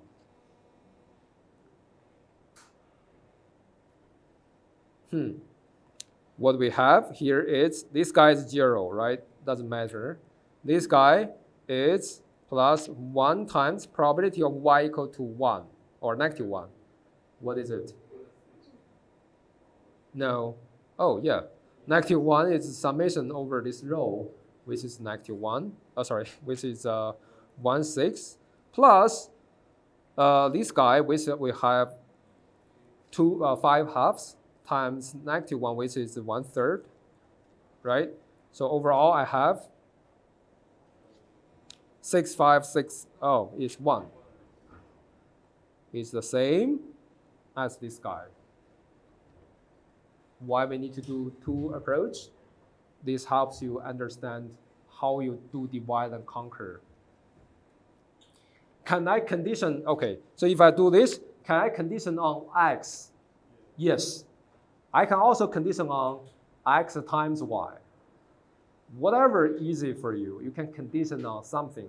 So you divide all the cases into simple cases. It's easy for you to understand. Then you sum them together.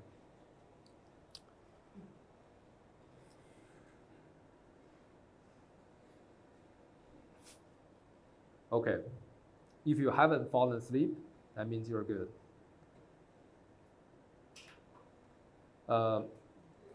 This is very tedious and simple, but I want to make sure you understand the steps so that you can do hard stuff, okay? When we study joint distribution of two variables, the most critical thing, of course, joint density and the conditional density. Another good metric or definition or concept is covariance matrix. 这叫什么？斜方差矩阵. Okay, covariance matrix.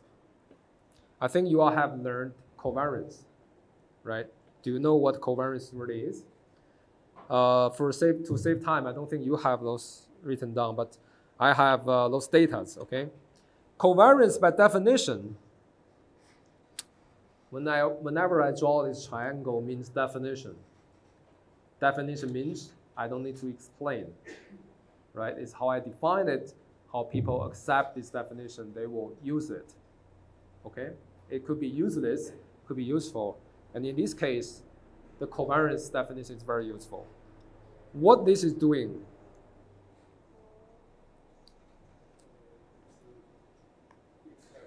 expectation of x minus the expectation of x times y minus expectation of y. It looks, this guy is a number, okay? It's a deterministic number, right? This guy is another deterministic number. You can think about them as 2 or 3, whatever. So it's basically the randomness come from where? This guy and this guy. What it's trying to do is expectation is sum. It's summation, right? So this multiplication is random. It takes multiple values. You always start from this, okay? It takes multiple values, and each of the value occur with certain probability. You sum them together. Okay, let's look at sampling data example, sample data. I like Shenzhen temperature so much because now it's Shenzhen temperature from January to June. Wonderful temperature, right? But I don't feel it's wonderful, it's hot, right? The average temperature is like this, 20, 21, 21, 27, 30, 31, okay? Guangzhou seems to have better ones. 19, 20, 22, 26, 20, 30, 32, okay? I have 6 variables, 6 sample points. And the mean, the average for Shenzhen is 25, and for Guangzhou is 24.833, okay? So xi minus mean is how much you deviate from your average value, okay? Can you see? And what this covariance is doing is that this minus mean and y minus mean, they multiply together. So this guy multiply this guy, okay? And this guy multiply, right? You sum them together, what you will see is that, okay, whenever Shenzhen, this is real temperature, I downloaded, sorry, I found from website. It's not that my makeup numbers, okay? So they're real. So whenever this guy is below average, Guangzhou seems to be below average as well. And the average is the first half year average, okay? You can see that the signs are the same, are exactly the same in this case. Sometimes maybe off a little bit, but in this case it's exactly the same. So whenever Shenzhen is above the mean, Guangzhou is also above the mean, okay? Now I find another Sydney, which I think you know where it is, right? So that's the mean, that's the temperature. It's also pretty good. It seems like it's a better location to stay, right? It's cooler. And whenever Shenzhen is below its average, Sydney is above the average. Okay, if you multiply these two and sum them together, you will have a negative number. The sign matters, okay? If you multiply xi minus x bar and yi minus y bar together in the sum of over all the possible value cases, and this number will be positive because this negative will cancel with this negative. So overall, you will see whenever this, so this is roughly how you compute covariance, okay? Whenever this covariance is bigger than 0, we call this x and y are positively correlated. If it's negative correlated. Any questions? The number are wrong? The number may be wrong, but I think those columns are correct, okay? If they're 0, then x and y are uncorrelated. What does this really mean?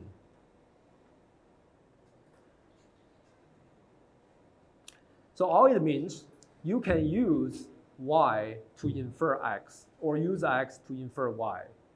The reason is that, at least, if you see a realization of x, if you see, let's say today, Guangzhou's temperature is 35. On average, it should be 30. Today is 5 degrees more than average. Then you can infer, oh, because I know I'm positively correlated with Guangzhou, Shenzhen, right? Then I will also be more likely to have a hotter day today. So positive. If you see something above average, if I'm positive correlated, then I will be also above my average, more likely. The other way around, you see Sydney is above the average, and I will say because I'm negative correlated with Sydney, then I will be what? Below my average. Okay, if their correlation is 0, that means I cannot draw any conclusion. I could be more above average or less than average, but I don't know. Okay, it doesn't change my belief. All right, by definition, this is definition. You can also compute by this definition. This guy, this is the example. This is another example. It's not based on sample data. It's based on distribution. So x and y are jointly jointly distributed according to this table. How do you compute the covariance of x and y? By definition, x minus ex times y minus ey. Okay, so I first need to compute ex, right? Ex in this case, 1 times 0.25 plus 2 times 0.1, which is 1.75. Yes. Yeah, sorry. That's wrong. Because you need to sum over all this, right?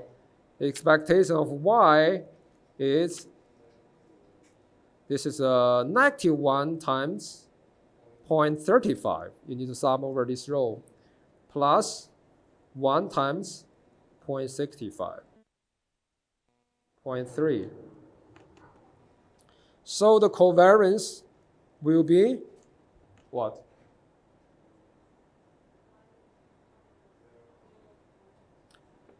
Just copy this, right? How do you do this? Summation. When you see expectation, it's summation. It's integral, it's summation.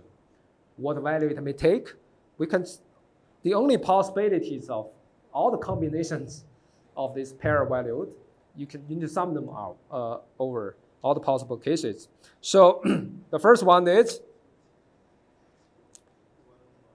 so this guy is 1 when x is 1, right? 1 minus the expectation 175 times y is, let's say, -1, minus 0.3 times 0.25. The value it takes and the probability that value occurs, that's the first case, plus the second case is x equal to 2 minus 175 times y equal to -1, right? -1.96 times 0.1. Okay, I don't want to write all of them, only 4 terms. Okay, eventually you will have a number which is some number, right? I don't care. You know how to compute, the number only costs you maybe 0.5 point in the final exams.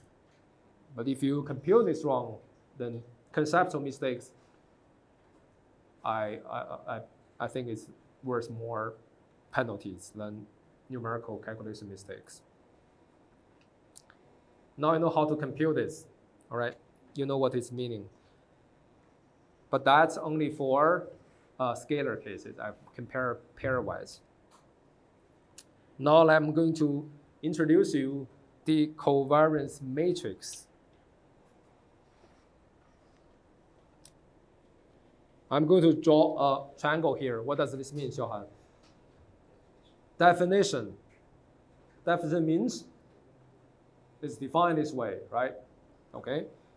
So now x can be, so x is Rn, y is Rm. It's vector. So by this definition, I know this guy is what? Is the expectation of x, let's call it x1, x2, all the way to xm, minus expectation of these things, which is also a vector, right?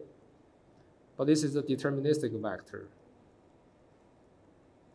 Do you understand why it is deterministic vector? You only take one value. It's just if you do integration of some random variable, you get a value. Okay? So that's this guy times y, right? y1, y2, all the way to ym, multiplied by expectation of y1, all the way to expectation of ym. And you take a transpose of this, okay?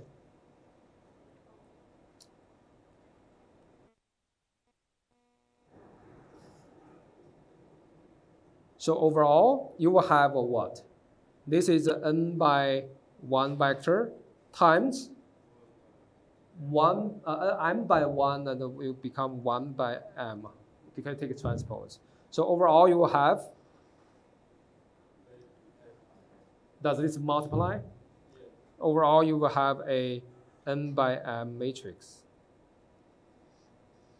right? Is n by m? Yes. So each element of the matrix have the following meaning. So the first one is the covariance, the scalar covariance between x1 and y1. The second one is x1 with y2. If I ask you, Suyuan, I want you to prove this covariance, I can write like this. I want to prove this. How do you prove? By definition. Yes, exactly, right? By definition. Because you should know how to, you should not say, well, I didn't learn this. You learned because I tell you this is the definition of this, and the expectation is nothing but summation or integral. Do you know summation about matrix? Yes. Then you know this expectation. You can just find the formula in, I mean, if you compute all the elements, it will be just that. I think you can imagine what will happen if I multiply this out. You can see this will become the first element will be x1, ex1, right? Multiplied by the other thing. You know roughly how it will turn out. I don't want to write down all the cases, okay? Any questions? All All right, so let's work on an example. Oh, I have so many properties, by the way. Do you need to remember? I don't think so, because all the things will be open node. But you need to understand them, otherwise I don't think you can use them, right? I will say here, my favorite word, right? Verify yourself the 6 properties. But today, I think how much time I have? 5 minutes. 6 minutes. Okay, let's try prove something. Let's say which one you want me to prove. The 5th one.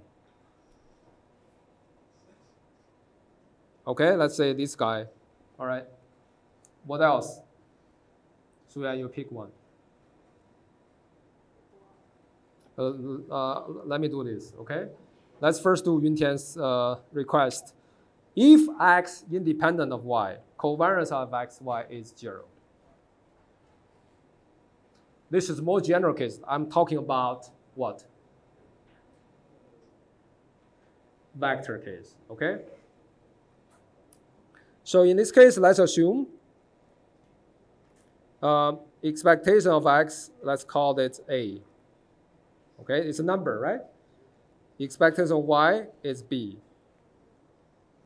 So then I will say expectation of x minus, ex will be a, right? Let me just change that to a times y minus b. Let's assume this is a scalar case, okay? I don't want to complicate the notation, but is that okay, Yuntian? Scalar case will show you the essential part of the idea. What's the condition now? Is x and 1 are independent. Okay, so that's, if you write down the definition, first of all, this definition, what you have is 2 integral, right? X minus a, that's small x now, right? Times y minus b times joint distribution dx dy. That's my expectation, right? I say they are independent. What I can write further is that this guy can be factored. Okay, so that's, it will be equal to, I can write this guy as fx multiplied by marginals. Okay, then this will be x minus a times the marginal of x dx. And factor, then times another integral of y minus b, marginal of y times dy. Okay, these two multiplied together, you will see this is always 0. Why? Because this is nothing but x, fx, x dx minus a. By definition, a is that. The reason I can move a out is a is deterministic. You integrate over 1, any number a times fx dx is always a, right? Expectation of a constant is a constant. The reason is it can multiply out and the integral of density is 1. Okay? So that's 0. So I know this is 0. I hope that's enough. And this guy is something you have to be familiar with later on. It's also from definition. Okay? Because this is expectation of ax minus e of ax times by minus e of by transpose. Right? So you know this is deterministic, a can be moved out. So overall you have expectation of a times x minus e of x times y minus e of y transpose times b transpose, because I factor out b when I take transpose, B somehow move to the right, okay? Overall, you can pull this out, so you get that formula. So the multiplication of a deterministic matrix will go to the left and the right. If you go to the right, the second argument then become B transpose multiplied from the right. Each of this, somehow you should try to prove it. It will be very simple. If you find it hard to prove, that means there's some kind of gap in your, or holes in your understandings.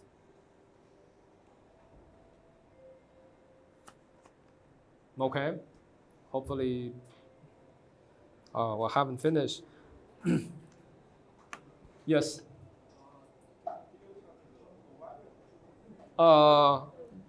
第六项这个 covariance of x is defined as the covariance of x with itself.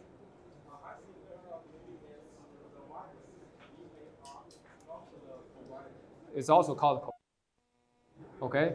Covariance of x in the vector case is covariance with itself. This is the square matrix. This is square matrix. Okay, you will see a lot of covariance matrix later on. If a single variable, that will become a variance. Okay, in matrix case, we'll just call it covariance matrix. All right.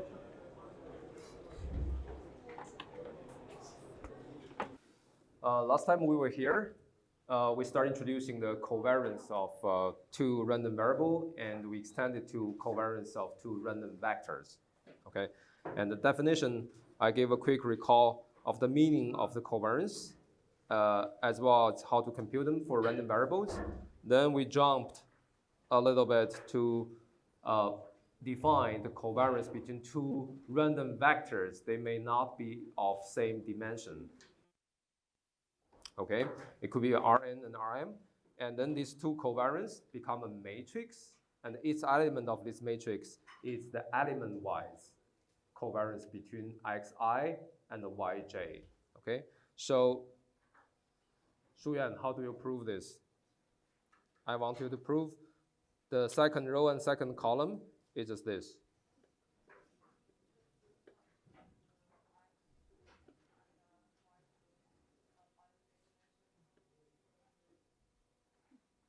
How do you prove? Whenever I ask you how to prove, is by definition.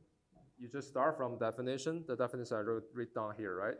This is the definition, and you look at this definition, and don't be scared of this expectation symbol. It's nothing but summation or integral. Do you know how to do summation of two vector? A column vector times a row vector, basically, right? So you know it to be a matrix, a summation of bunch of matrices. And you find out the second row and the second column of that matrix will be exactly of this form. So you can prove everything I tell you, but I won't go over all these details, right? Okay. Shuyan, how do you prove this? By definition, yes, 100% correct, right? So what I mean by this is, I don't want to prove this, okay? These are deterministic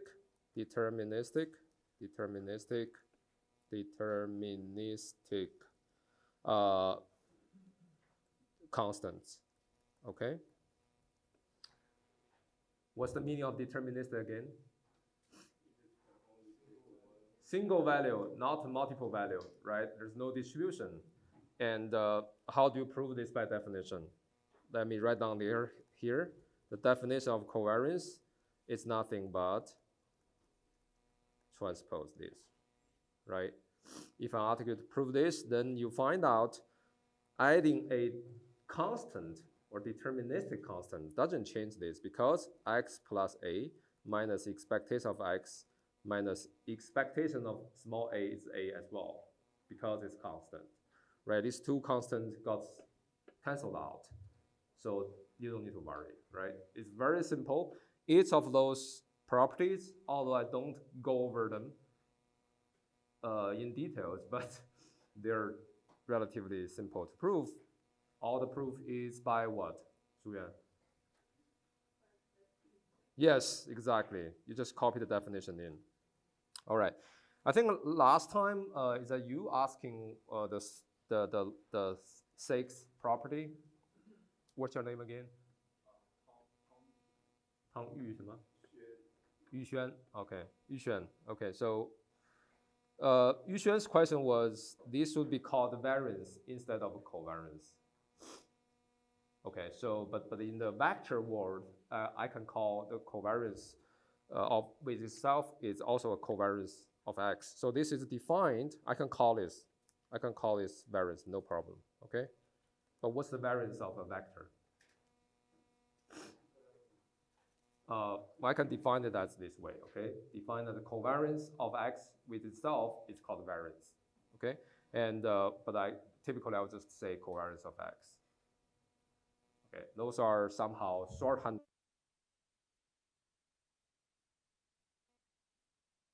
with itself.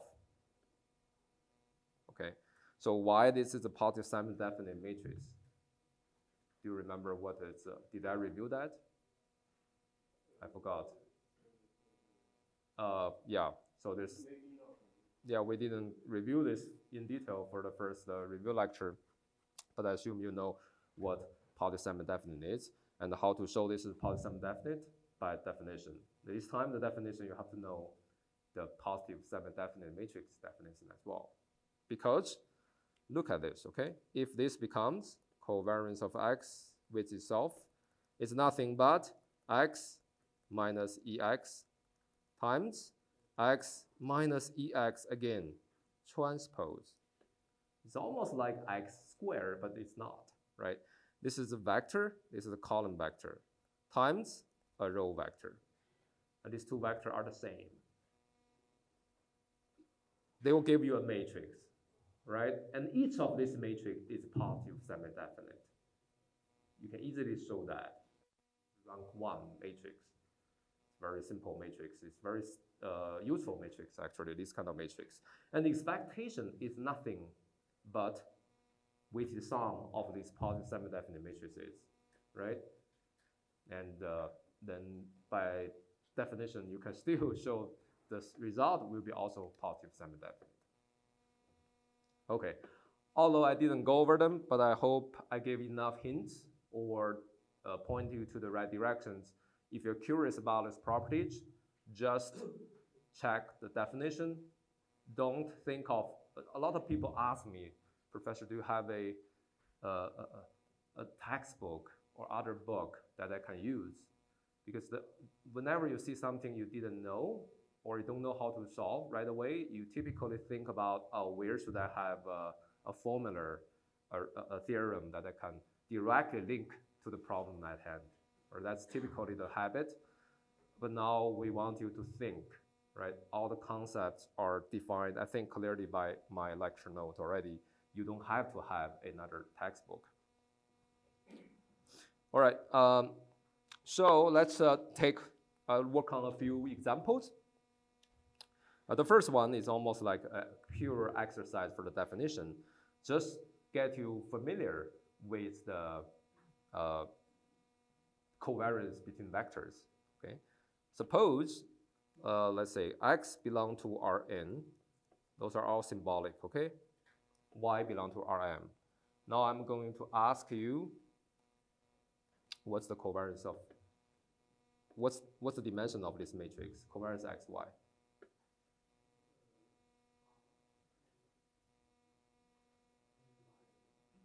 N Rn by M, right?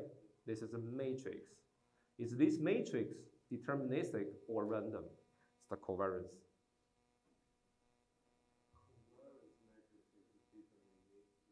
It's a number, or it can take multiple values still. After you take the expectation, all the multiple value got integrated out, right? There's just one symbol, one number. So this is a deterministic matrix. Covariance X is another matrix. This is square, n by n, right? This is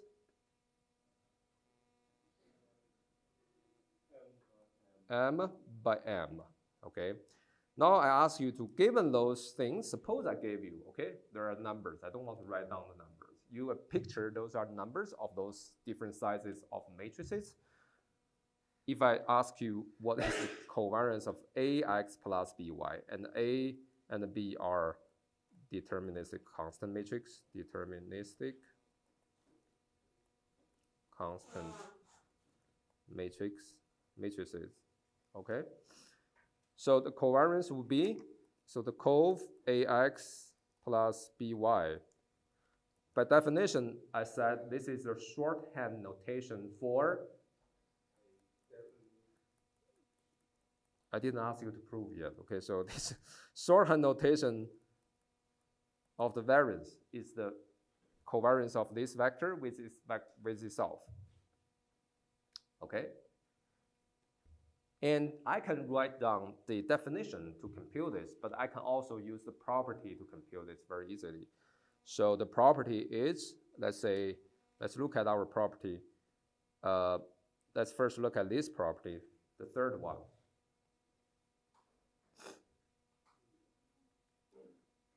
X plus y with y is x with y plus x2 with y, okay?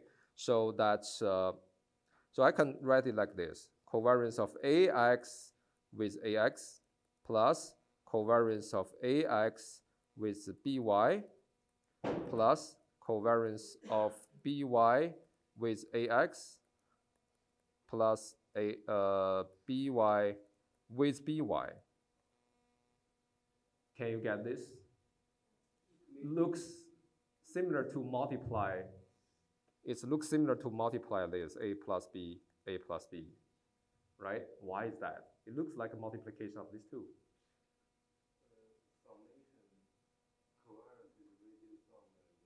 Of this form, right? It is indeed, it is just a multiplication. Look at this. It's the multiplication of these two things, right? So you have this multiplication-like type of property. And once you get here, this is by property which one? Let's say this is by property of 3. The next one is, let's use property of 4. Let's say use property of 4. What you got is, this guy can be moved out. This is A covariance of X with X, A transpose, okay? Plus A covariance of X with Y, B transpose, right? And plus, B covariance of Y with X, A transpose, plus B covariance Y with Y, B transpose.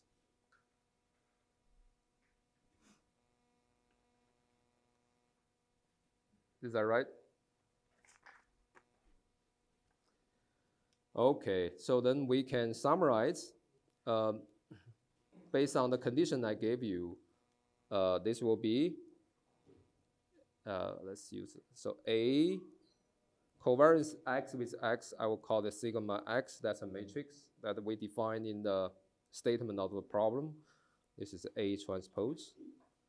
And this guy is A cov XY, that's sigma XY, B transpose. This is a matrix I gave you. Okay, think about them as a few numbers I gave you, but I don't want to specify those numbers because they are not conceptually useful at all. So this guy is B times covariance YX. What is covariance YX? I only gave you covariance XY. So this is transpose, right? So sigma XY transpose times A transpose plus B times sigma Y B transpose. That will be your answer. A bunch of linear algebra again, right?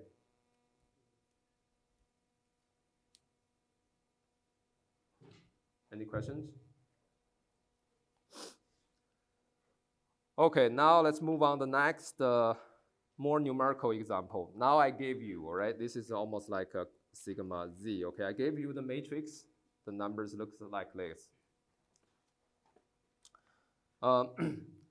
So I know Z random vector, Z is random vector, is in R3.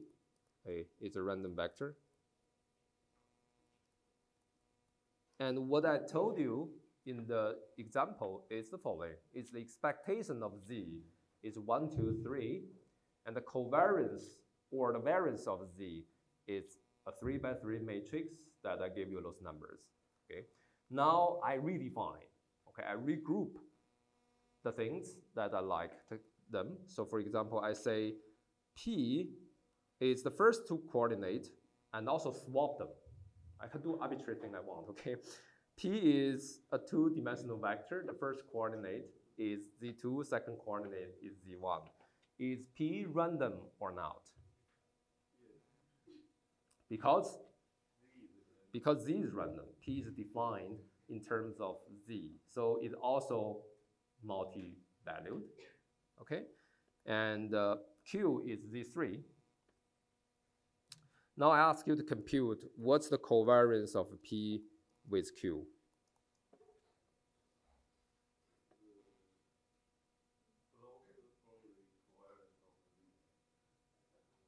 Let's, I'm not sure whether you can, but I can see it right away, but I want to go through baby steps so you know how I get there. Okay, there's no formula, you have to think. The only formula I gave you is definition and a few properties. By definition, this is P is Z2, Z1. Q is Z3. Okay, I'm just changing back the variables.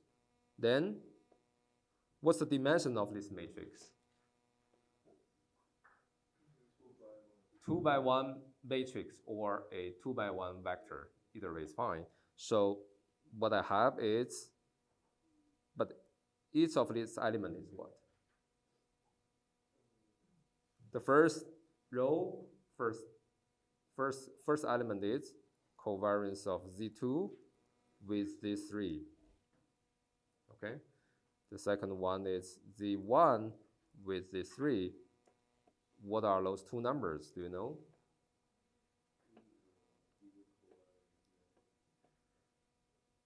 Z2, Z3. Can you read this one? So what's the meaning of this, for example?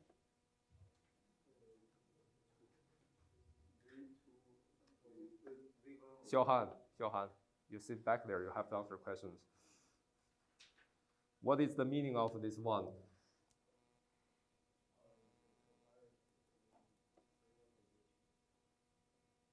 Yeah, okay, good. Is that true? That's the meaning, right? That's the meaning of this element. Now I'm asking you, what is the covariance of Z2 with Z3? Where you should look for this number? The second row, third column. This guy, right? That's 1. Covariance of Z1 with Z3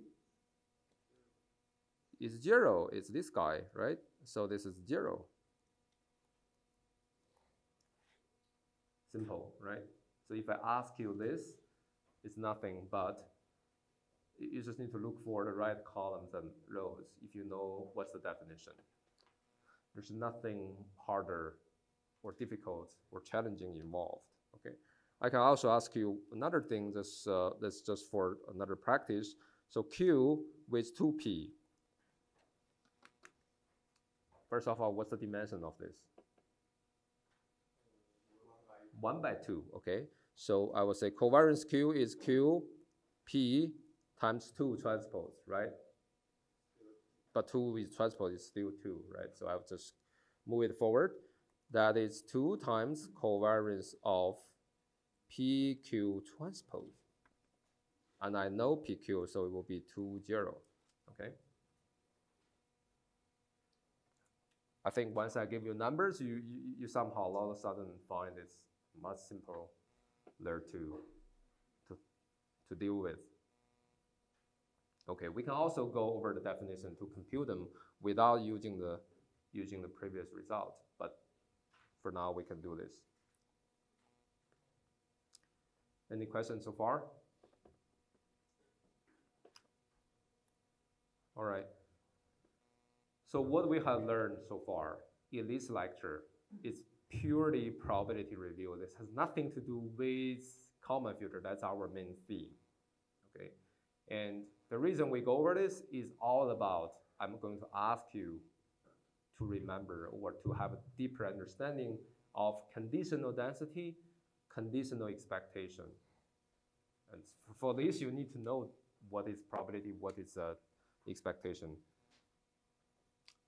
Okay, let's directly move to the second